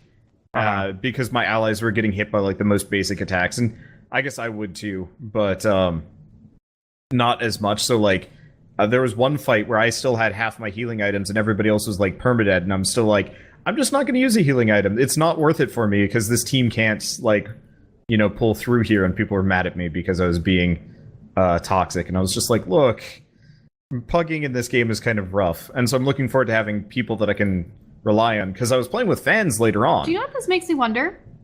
What? Like, okay, so when we're all going around in Guild Wars 2 and we have the whole gang, I mean, people, if they watch the footage later on, they're like, yeah, look, that's me. I'm wondering about people that are playing games, and unbeknownst to them, they're being recorded. Mhm. Like, what's the legality of that? There have been a couple of issues. That's an interesting in the past. point. Yeah. So the legality is they have no rights. They're in a public place. Uh huh. Didn't you this, have there's something that happened in the PUBG community Yes. pretty recently, so right? That's a different thing. Because what if someone gets targeted Well, because... So yeah. a couple of guys were playing PUBG, and one of the most popular PUBG streamers was also streaming and got killed by these guys, and the guys that killed the streamer got banned for a week because enough people could complain? well, or yeah, something? because the streamer had reported them directly to the developers because they've got a straight line in, being like, this guy was stream sniping, banned them, and they got they banned. still doing that? Yeah, with Why? Why does there was PUBG care so much about stream sniping? because it's kind of against the spirit of the game. It's not directly against the rules, but like, you know, it's Couldn't someone see it's where you're malicious and situated bad for the community. But in the map? in this case, Banning people they from stream jumped the sniping is just gun. kind of bullshit because there's like no way to confirm it. Yeah, It's So, like- totally an honor system. Like the most generic thing ever is for anyone who loses in any multiplayer game ever to immediately say that guy was cheating. And like the modern equivalent of that is for a popular streamer to be like, that person totally was watching my stream, obviously, and there's no way to confirm that. Mm-hmm. And so they can just make accusations and basically cause a witch hunt and then get somebody to lose the game they paid money for because they happen to dare defeat someone who's famous on the internet. But And- like the part of it is, I know that there are laws against people recording someone without their permission via like telephone. that's yeah, not that's actually wiretapping. true. That's Yeah, completely so- different. It's illegal for me to call Bird and record his call. It's not Yes. illegal for, say, if Bird and I go to McDonald's, it's not illegal for me to whip up my phone and record him. Yeah. Because there's no expectation of privacy in a public place. Then why is there like when people have their meetings and people have like their secret cameras and diplomatic like Yeah, so there are a couple of exchanges? different things. Obviously, if we're talking about like spy shit and like I mean, Spies technically don't usually follow the laws of Everyone the country knows that they're spies don't spying on. Yeah. so yeah, there are exceptions. Wiretapping is not necessarily legal, but there are kind of like wiretapping the other things thing, that too, can is- be used, but Let's say that there's someone at a convention and their costume isn't necessarily the best. Someone takes a photograph of them unbeknownst to them and is like, haha, look at this person trying to look like Sailor Moon. They can't pull Nope. it off at all. Then like the person gets that's harassed completely legal unless they were like calling. So if I took a picture of a cosplayer at Magfest and I'm like, look at how dumb this person looks, and incite my entire audience to go after them, that would You be would get illegal thrown because- out. Yeah, well, I get thrown out of the convention, but also that's illegal because I'm inciting people to harass a person. But the Whereas- thing is, like, what if someone took a photo of someone and then was distributing or selling that photo, Perfectly legal. but without the subject matter's permission? Yep. Yep. You're in a public place. You don't have a right to your own image. What is So- stream sniping? That's a really good question. Okay, so stream So sniping. Yeah, is if Wander was playing Hearthstone right now, and you got matched into a match with Wander in Hearthstone, but you're also watching a stream, then you know his hand, you know his moves, and you can cheat. Uh-huh. That's stream Yeah. sniping. Yep, it's super shitty. It It's lets you shitty, cheat but like also- crazy. It's shitty, but there's almost no way to confirm that it's happening in most cases, and Yeah. It At gets some point, kind you're of invited. obvious. You're accepting the risk at some point by streaming in the first place. Yeah, And it shouldn't be So- other people's responsibility at some point, or risk of losing Right. entire products that aren't even related to you. Right, yeah. Yeah, so Bird and I got stream sniped when we were playing Dark Souls a while back because a guy kept invading us specifically, and at first we're like, oh, this is just shitty, but we'll live. Oh, this was the. Dark But Souls then the one? guy had started impersonating as various fans, That and sucked. that really sucked sucked. because they were We actively yelled at like, Queen of Wolves, and I feel Yeah. bad about that so much. I still feel bad about that, but but it was a really shitty thing of them to do, and very clearly was stream sniping. But for the most part, they're usually edge cases that yeah. It's Queen a of problem Wolves with, just said Hearthstone. it's K. Well, we know, but also it sucked. I really Yeah. feel bad about that.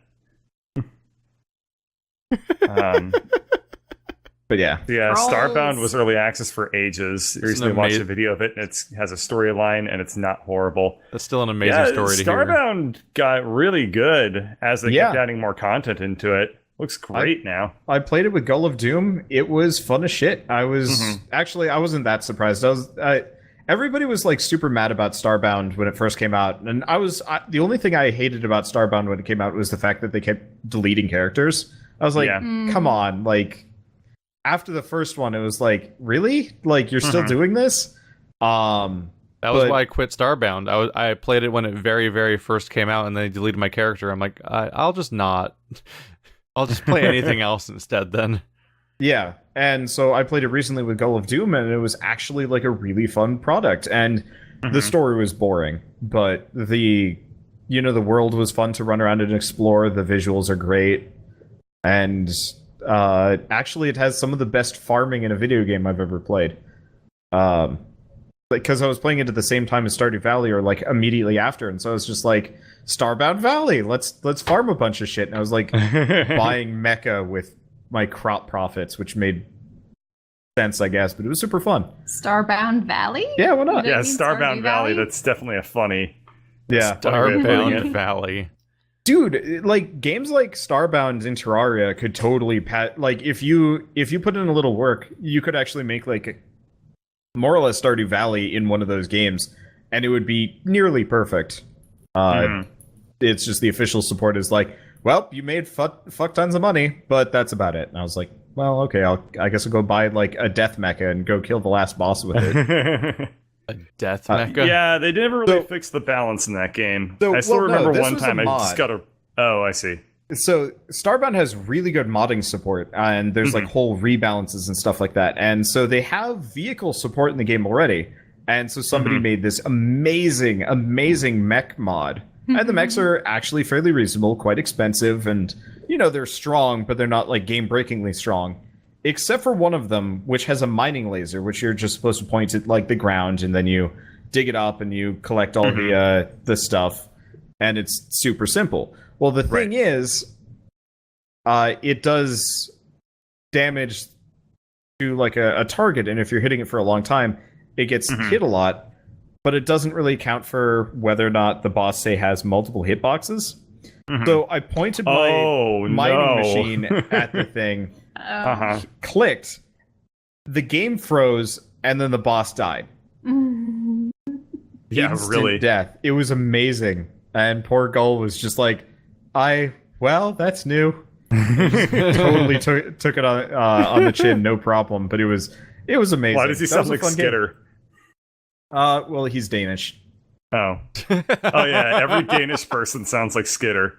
That's true, I forgot that. He had like a kind of a highish pitch voice. Oh, was that when you were doing a duo? Yeah. Yeah. That's when I tried branching out a little bit, because it was going to be myself, Gull of Doom, and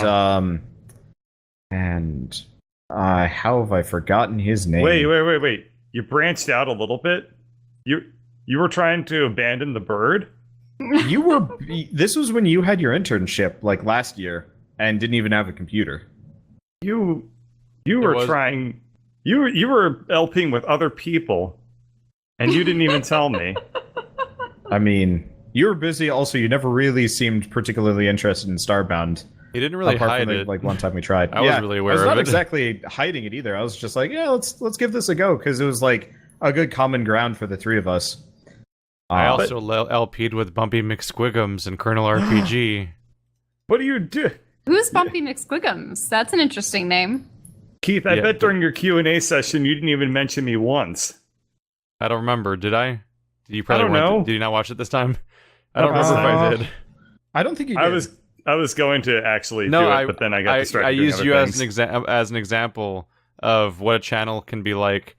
I referenced your channel and Sad Games as what can happen when you don't have enough incentive structures and like specifically like structure to your schedule and everything like that. Like the how it can sort of phase in and out over time. When I was discussing my own schedule and how things of how my job works and how I specifically like require myself to do certain things per day, or else it all falls apart.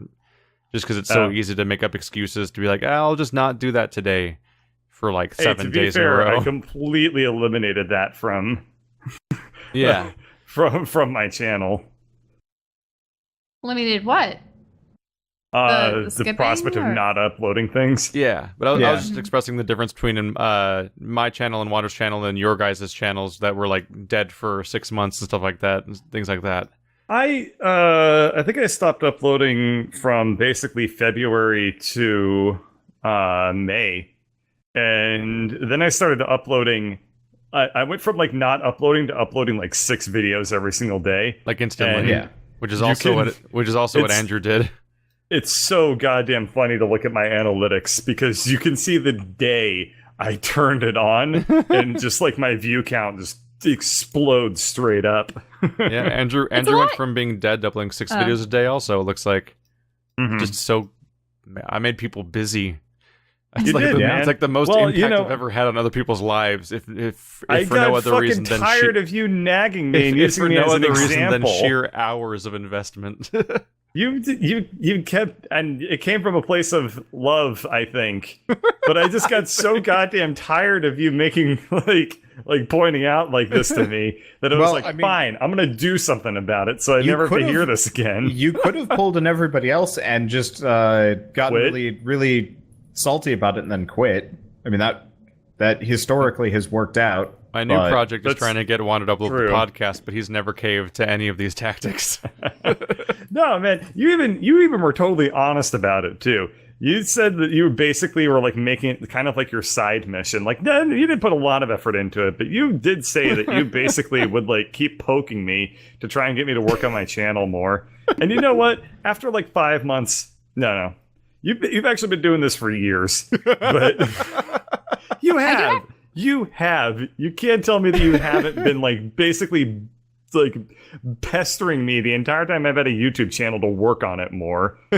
And then I do. And now I'm enjoying I'm doing so well. I'm enjoying all the success. Why would I not take credit for this? I do have to say it's much easier. You're acting like I'm gonna hide. Posting up gaming videos as opposed to like working on and then producing art videos. Yeah. I feel bad because now my channel's mostly missed. And I'm like, but what about all the people that subscribe to me for my artwork? I need to finish more art and like squash the hours and hours and hours worth of footage into one video. And all I'm saying is that like I'm really happy and I want to thank you for like pestering me, but only in my angry voice. But I'm not happy. I was tricked into being happy. You did the same thing with gnomes, and it didn't work. You tricked me into being happy. Well, that's because gnomes never had the gumption to begin with. He's a funny dude, and he was really, really nice, and I miss him a lot. But he was not. He didn't have his heart in this. We've had a lot of people that we've met over the course of like our YouTube channels that have been very, very like naturally gifted at being good YouTubers, except for when it comes to the actual YouTube part. Yes. Which always like blows my mind because for me, I was very good at the process of being a YouTuber, but it definitely took me a long time to actually be a good commentator. And so like whenever I see somebody that came from the opposite side, I'm just like, and you're not like at 1 million subscribers now. How? Why? Because like Spider could there's say so many. the funniest shit from the very beginning, but he couldn't. Spider's just, like, comedic timing was amazing. but he couldn't just make videos. Yeah. What's the No. problem? I couldn't. And I still now, remember when I got the I won the subreddit's Unsucky Sunday thing by submitting a Gmod video that was largely just dependent on you guys being funny in it, basically. I won Unsucky Sunday with Fairy Solitaire.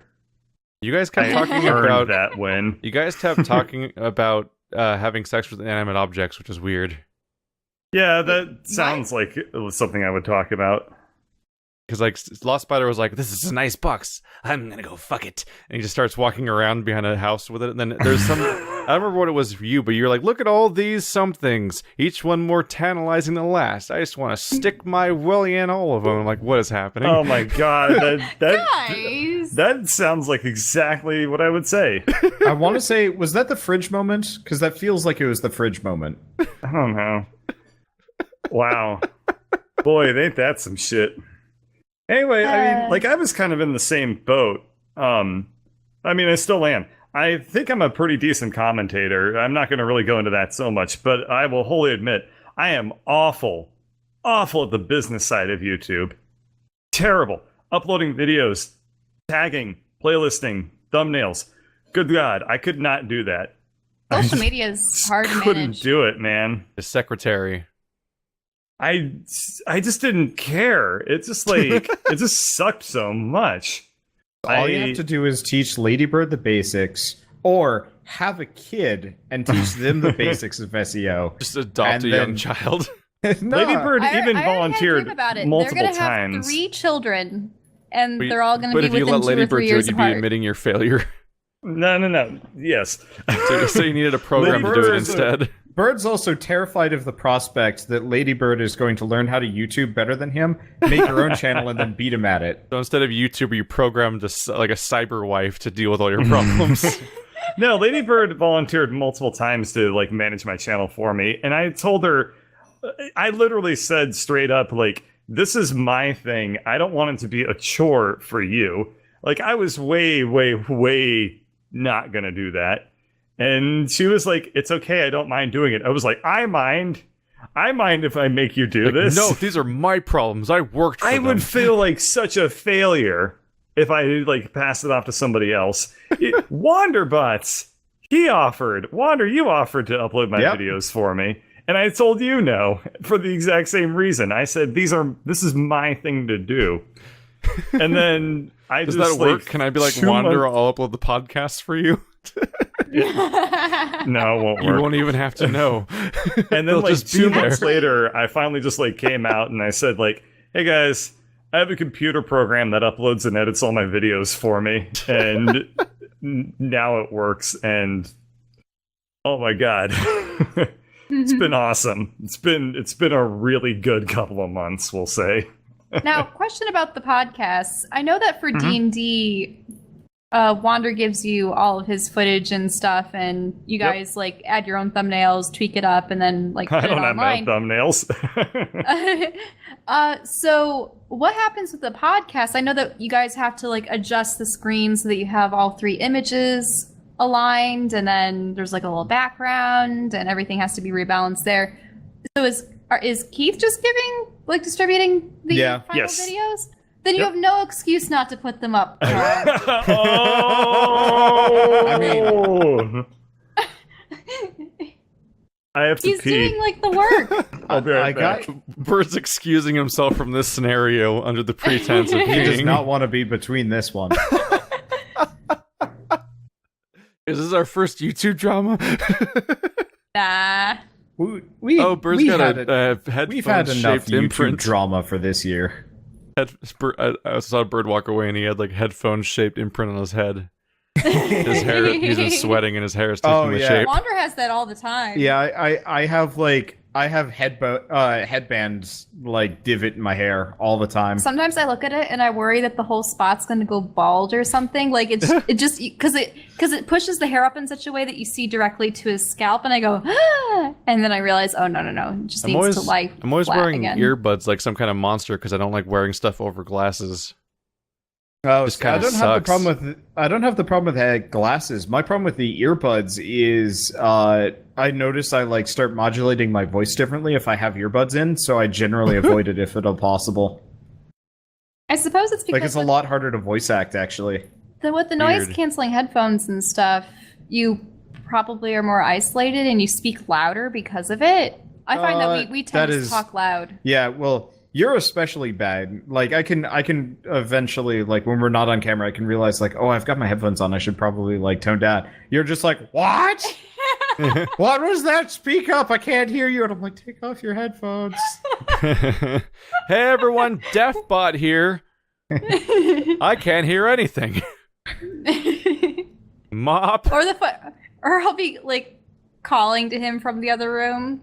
Well, And yeah. you'll have Every your once in a while, I headphones hear on. like maybe a faint noise, and I'm like, was that Shell? And then like I take my headphones off to see what she's saying, and there's just silence, and then Carl, get over here, and I'm like, what? This is new.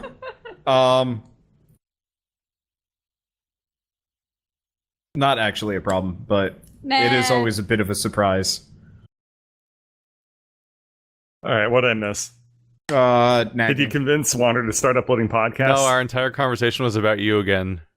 What? Yeah. Why? Because you walked away and I noticed that you had like a headphone-shaped imprint on your hair, which became an entire topic of discussion about Wander and noise-canceling headphones and stuff like that. That's funny. I use That's- noise canceling headphones too, and I had to learn how to not yell because as soon as I put these things on, everything gets so quiet. Yep. And like Ladybird, like for the first like month, all my videos are just I'm like dramatically louder than and that's the It's discussion you missed. insane. So Yeah, same thing happened to you. Yep. So question. Well, we have shall to we do? still Shall we answer do a more couple more questions. questions? You barely answered Oh, yeah. one. I don't Yeah. even know We if we didn't did even answer answer it. one. Immediately, what Wander games was did you like, like in "Screw that premise." 2016?" It was like, what games you like in 2016? Well, no, and I I said said Dark Dragon Souls. Quest Builders, and then that turned into. I Oh, thought it was right. what That met your turned into expectations Dauntless. and what didn't. I answered, "Do not throw that shit on my lap." Ew. Well, I remembered your first response which was to subvert the premise, but then you went back and I answered it for said some Dragon reason. Quest Builders, and I wanted to play it with you guys. Don't blame Anyway. me. No, Do you I, have any more I was just questions? referring to your first response was, oh, screw that, let's talk about 2017 games instead, but then you went Well, back. Yeah. I don't That's what I- remember that's what I was referring to. 2016. For things that didn't live up to expectations, I well, would say that when we played Question Record. for Shell. Oh, really? What This type is the and first. style of art do you like to create? Also, is any of your art for sale, and where can I purchase them? Oh, yeah. Oh, That's a great okay. question. Well, I tend to draw sci-fi fantasy art. Lately, it's been most of our Dungeons and Dragons characters, but I also draw dragons. and It looks like, various I like, mean, sci-fi, like armor suits and sketches of consider various this things, a hell of a animals. compliment, but like Shell's work always reminds me of Magic the Gathering stuff. Oh, thanks. Yeah, Yeah, it looks nice. I remember graduating from college, and it was funny. We had ordered business cards, and Carl and I didn't get them in time for our big senior show where we have our portfolios out, and people from all the other departments come around and take your business cards and stuff. It's like, oh no! So we had to quickly like print off some on heavy cardstock from our printing place. Our printing place on campus is amazing. I still go there every once in a while when I can, like when I'm back in my hometown, just to print off sheets and sheets of what would be my button designs for conventions, because I need to punch a lot of buttons and it has to be on good paper. Mhm. But in any case, so we made all these cards, and I decided to like add some variety by having 5 different images on my card designs. So people could pick and choose which ones they liked. And one guy came over and he's like, wow, can I have all 5 of them? I'm like, oh, sure. And he was saying that they like printed as small as they were on our business cards. He's like, wow, I could see this on a Magic the Gathering card. I'm like, oh, cool. Magic the Gathering. It's like the right style. It's like right there. They've gone a little bit more like, I suppose it's sort of the same with video games, where they've gone a little bit more sort of texture brush, saturated grunge, realistic lately. Have they?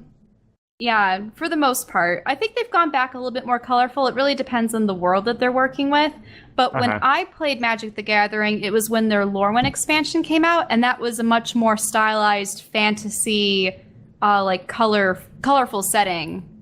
So that's probably a lot like what had inspired like my particular way of coloring things.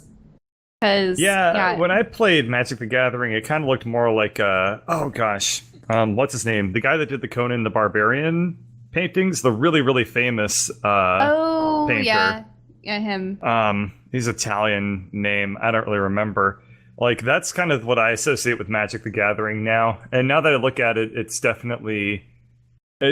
different. I don't know how to describe it. It's got, like, you can see there's, like, a lot of... Wow. It's very different. It kind of feels almost a little bit more Dungeons and Dragons-y, almost. Like, a little bit more... video gamey or something. I mean, both of these properties are now so old that they've cycled through generations of artists.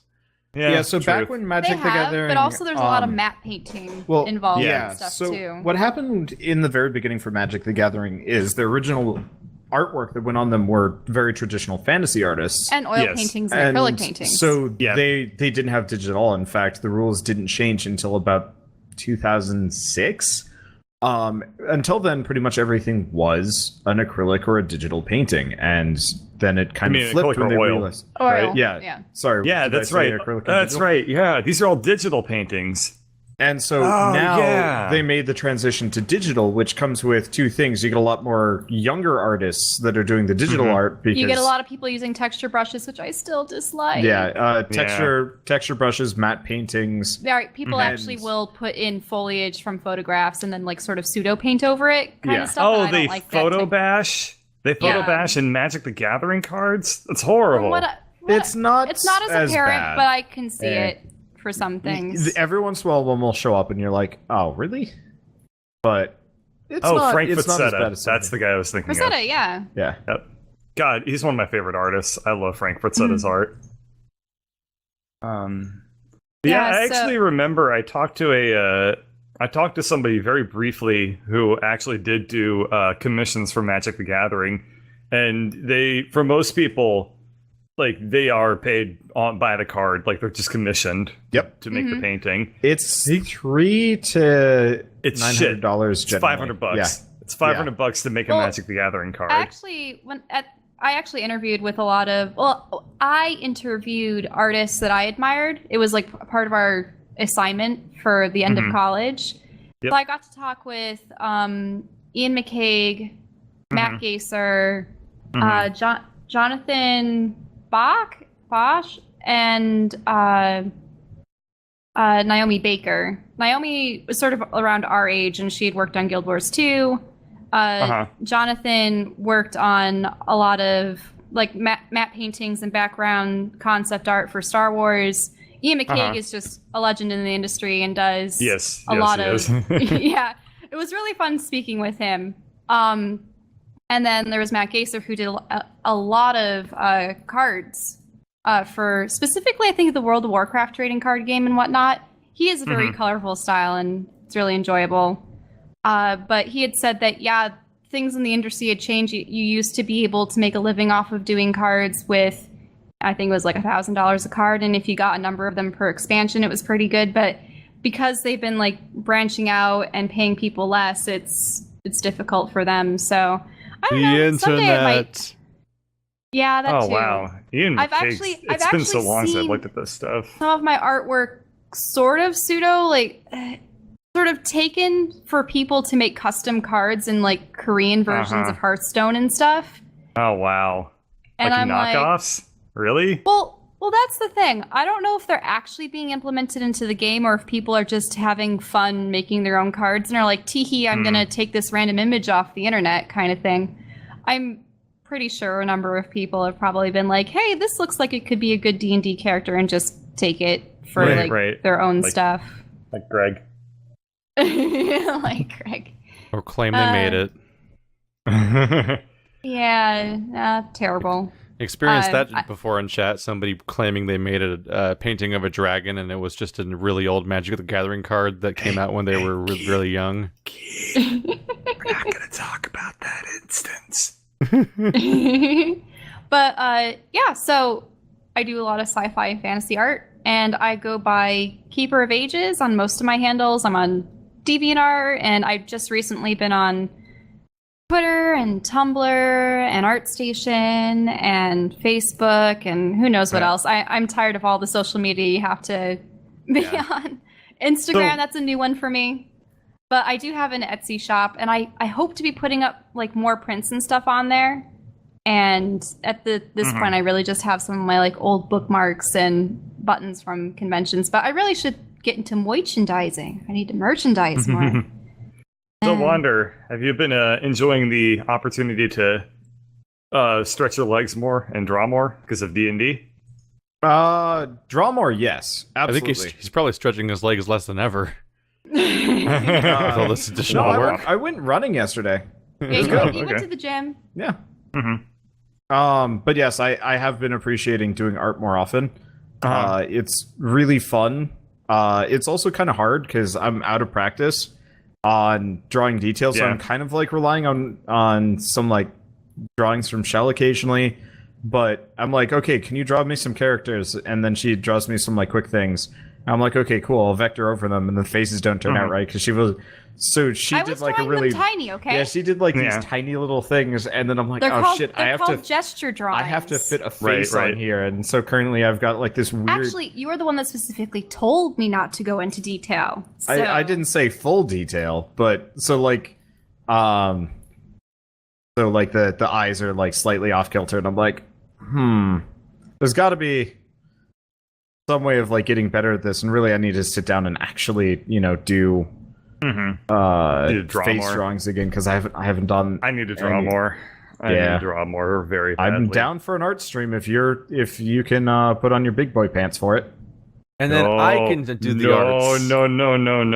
I can plug in my way too scared. I can plug in my bamboo and we can see if it still works with modern drivers. And I can look for my stylus. Okay. If Keith does it, then I'll do it because then I have somebody to make myself feel a little bit better then. But I can guarantee you, Wander, if we do an art stream, I'm gonna walk away from that feeling so fucking like you're gonna pull depressed. I know. Just tell Wander to draw with his teeth. I'm gonna walk away from that like you think that. Okay, here's a funny anecdote. When Wander and I've already told this anecdote to Keith earlier today, but anyway, so Wander and I, we used to play Gmod all the time together, and I would walk away from every single Gmod session just upset, because in my mind, I was always like, man, that session went really bad. I was like, it wasn't funny, I wasn't good enough, I didn't do the thing that I wanted to do, and just like everything sucked. And I did this for months. And then Wander said one of the funniest things I've ever heard someone say to me, which is, Bird, some people say they look through the world with rose-tinted glasses. Yours are shit-tinted. And still true. Still true. It is still true.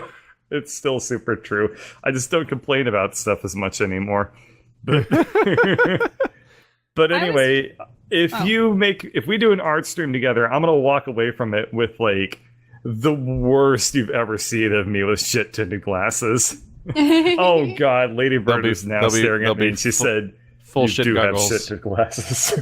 I always feel bad when we do art streams because it's always very late at night and I'm in the middle of a massive painting, so I'm just going in and I'm like, I'm going to add another little bit of highlight. Oh, I need to clean this line. Oh, and I'm just like skipping through various parts of a nearly finished piece. And it's like, I almost feel like art streaming would be better if you're just starting something. So just the sketch, just the underpainting, because then it seems like a lot of progress is being made. If you're like doing it at the tail end, it's just like very small, minute things that last for hours. That's because art is literally just a process of mundanity in a lot of ways. Yeah, It's literally just like, oh, detail for hours. it's very time consuming. Yep. Yeah, most of my pieces take anywhere between 10 and 20 if they're fully painted with backgrounds and everything. Portraits for like characters and stuff can run me about 3 if they're fully painted. So that's not bad. And obviously sketches are, can be done anywhere between like a couple minutes to half an hour, but for long big paintings it's like 20. When I do paint it, it's usually like 20 hours. Ridiculous. They don't even look good.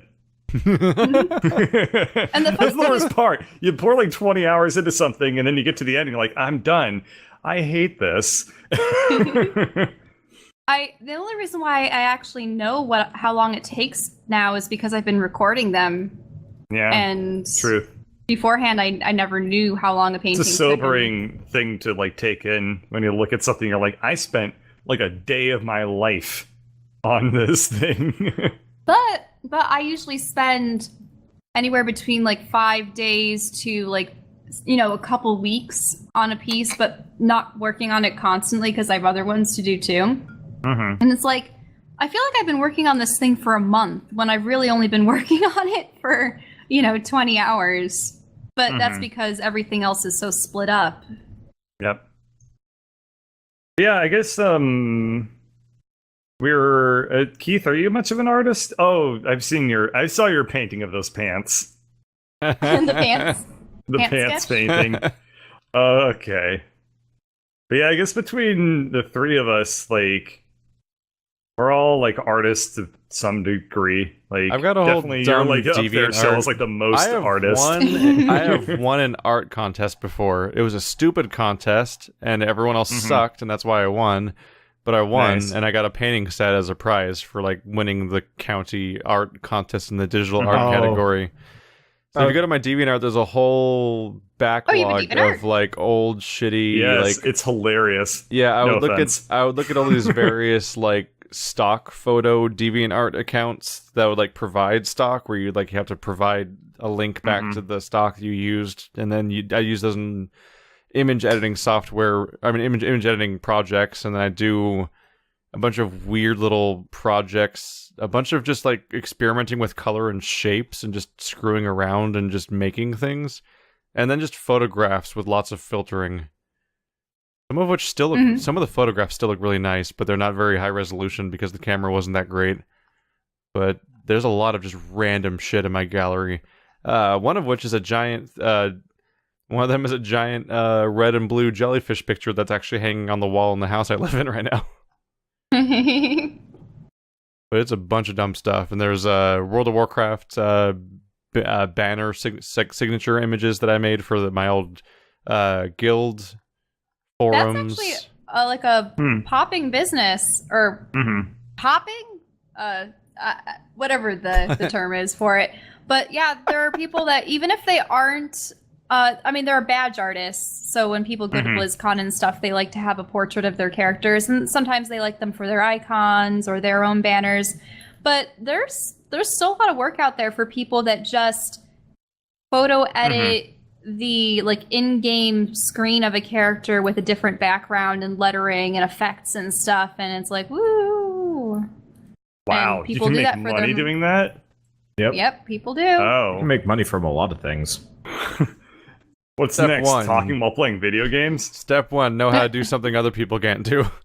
Yeah, Step okay, 2, fair point. profit. Fair point. There's a market for anything, I guess. Yeah. Yep. I've seen somebody Yeah, make money by kicking himself in the head.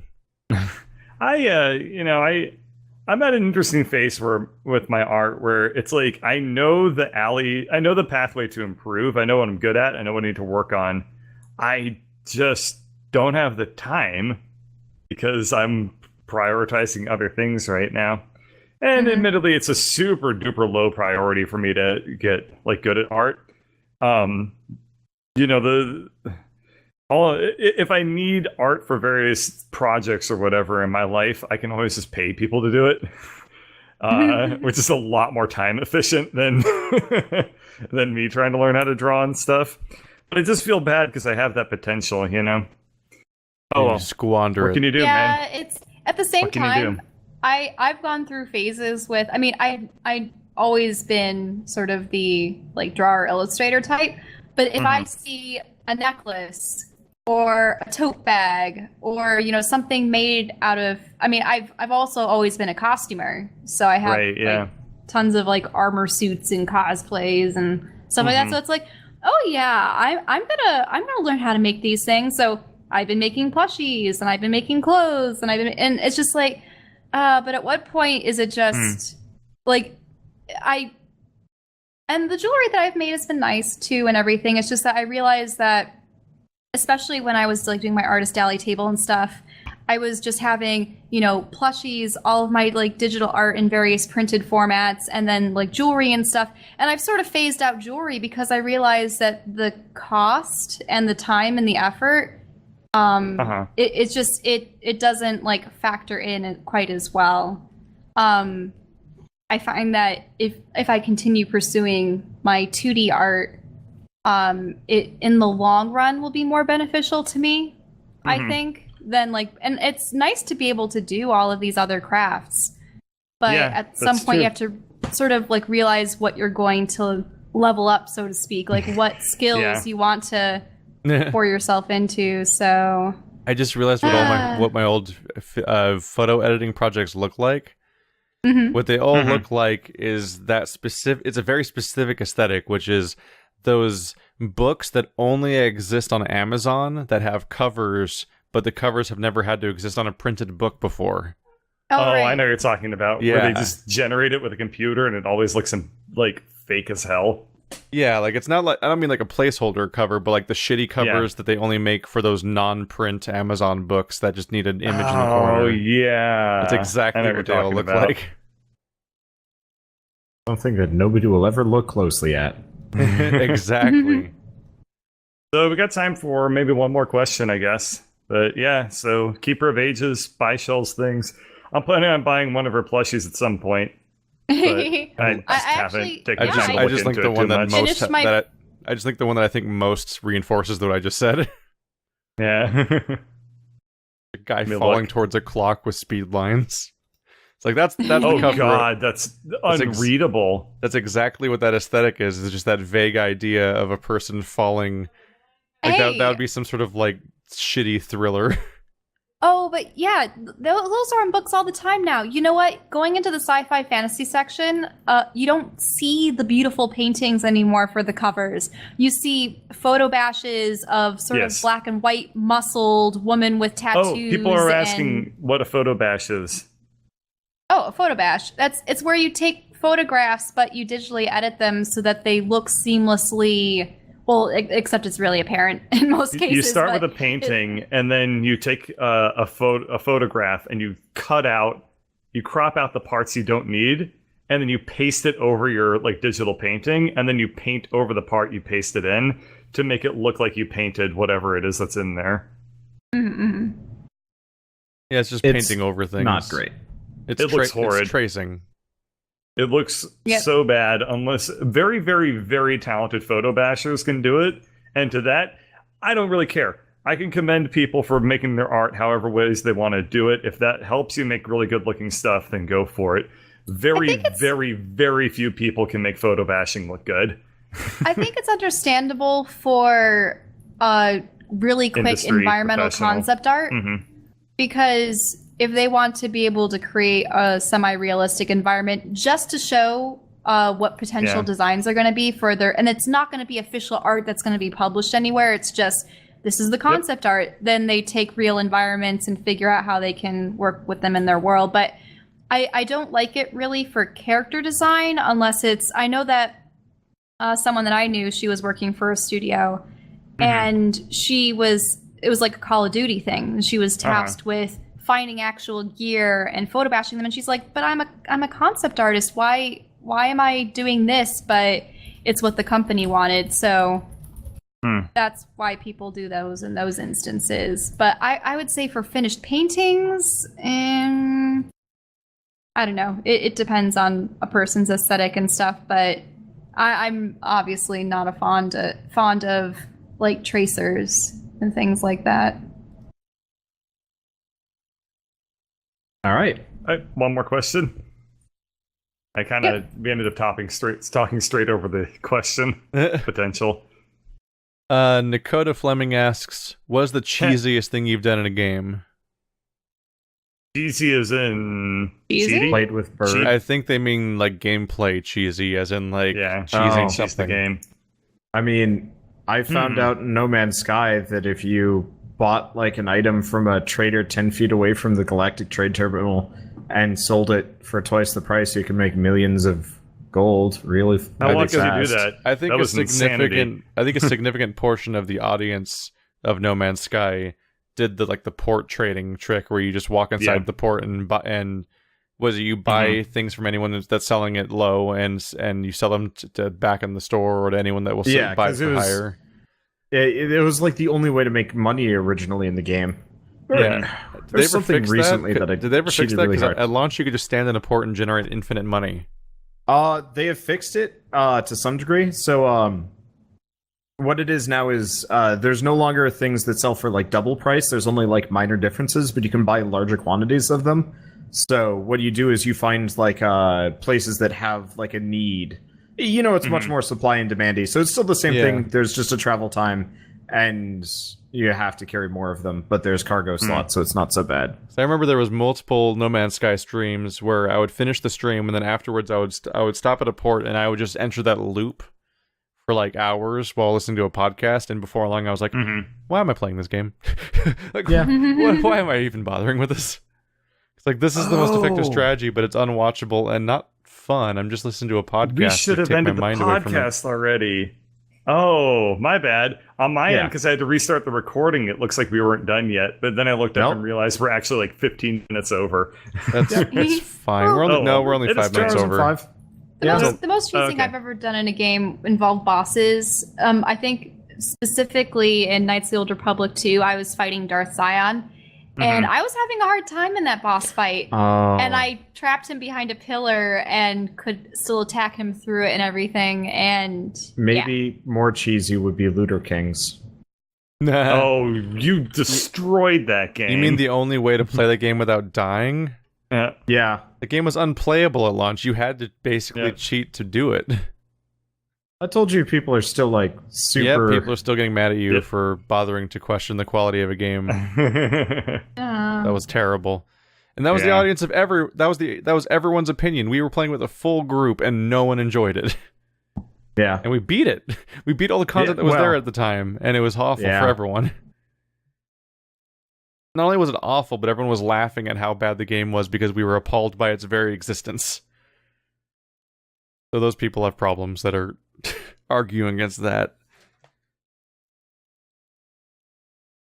I don't know what the cheesiest thing for me is, but one thing that pisses me off, actually, is the ending to Hotline Miami 1, where to beat it, there's this one character who basically... I remember now. So the ending to Hotline Miami 1, you have to kill a mob boss who has like double Uzis, like a ninja girl, like a katana, the trope, and also 2 attack panthers or dogs or something, and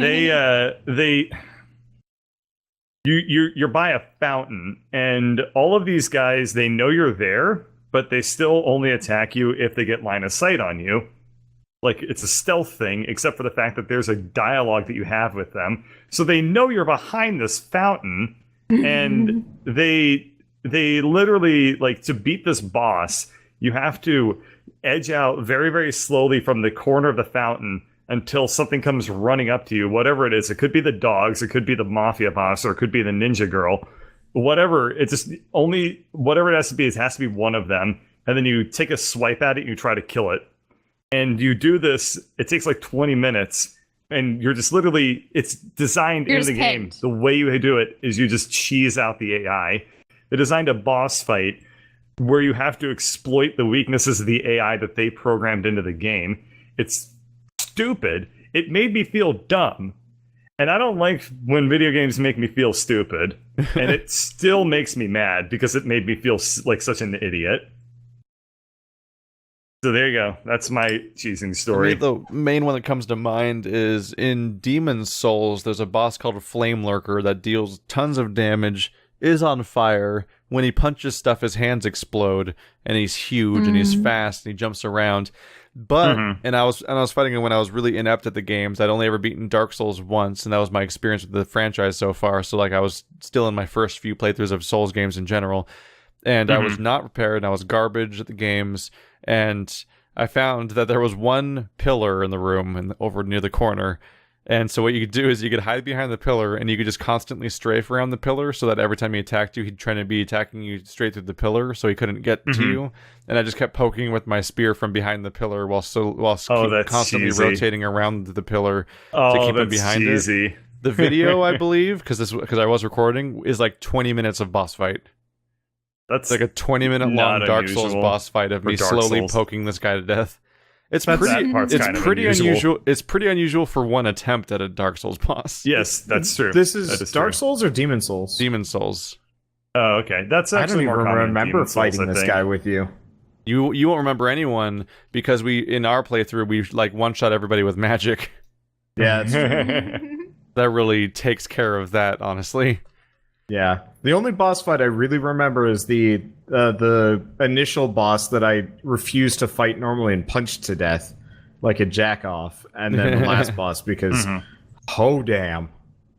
Yeah, I actually don't remember any of the in between boss fights except for that like weird pot guy that you couldn't hit unless you were like above him, because I remember The not weird ever seeing the pot boss. guy. Well, he was like fat, but he was like Was there he was something dwelling in like a pot? porcelain or like clay about him. I was confused. Oh.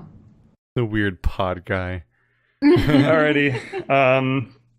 Do we want to hear Shell's gross ball pit story real quick and then call it?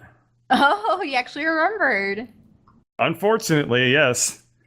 Okay. Now, this is sort of like a third-hand story from my mother. But apparently, she had gone to a ball pit with my little brother, and he was probably, 3 or 4 or something, and with another mother and her child. And there were other children in the ball pit, too. So the kids were playing, and suddenly, a diaper floats to the surface of the ball pit. Yep. And so everyone's like looking at their children being like, okay, who lost their diaper? And then there was this child that came out and he was just like smothered in Shit. fecal matter and Yep. stuff. And so suddenly like all the mothers were rushing to pull their children out of the ball pit. So Yeah. That was Oh, similar story. I never trusted don't the contribute ball pit. more. Oh god. I went to okay. McDonald's for a birthday party, it. and so it was. I mean, it's McDonald's, and it had a ball pit, and I think there were 12 of us, and one of the kids was like, "Hey, you want to see something cool?" And he starts pissing into the ball pit, just standing off the side. Birthday boy pops up underneath the stream. Children have the shittiest definitions of what's cool. Yeah. Oh my god. Look what I can do. I remember watching the news and there was something about people finding like syringes or terrible things in the bottom of ball pits. Like, Or just you don't know decomposing what's children. under them. Oh my god, that's hilarious and awful. Yeah, don't touch ball Alrighty, pits. so Don't touch as ball always, I Send your don't know how this questions. became our thing, but it's probably my fault. It but is your as fault. Always, It's 100% your fault. You made it up. I mean, we probably all deserve the blame. No. No. No, I- I'm saying there's 2 sides to every story, No. and in this case, there's 4 sides. You can be both sides of the story. It's possible. Bird, you get to be the time cube today. Send your questions to fournerdsquestions@gmail.com, and we'll get to them sometime 6 months later, apparently. We're the worst. We're only like 2 months behind now. And to be fair, We we should didn't. just do We, more we with basically didn't ask questions. questions. We didn't do questions for like half that duration. That's true. That's true. For Alrighty, half 3, that 2, time, we 1. couldn't even get the whole crew together. We only had 12 to go. All right, 3, 2, 1. Goodbye, everybody. Bye.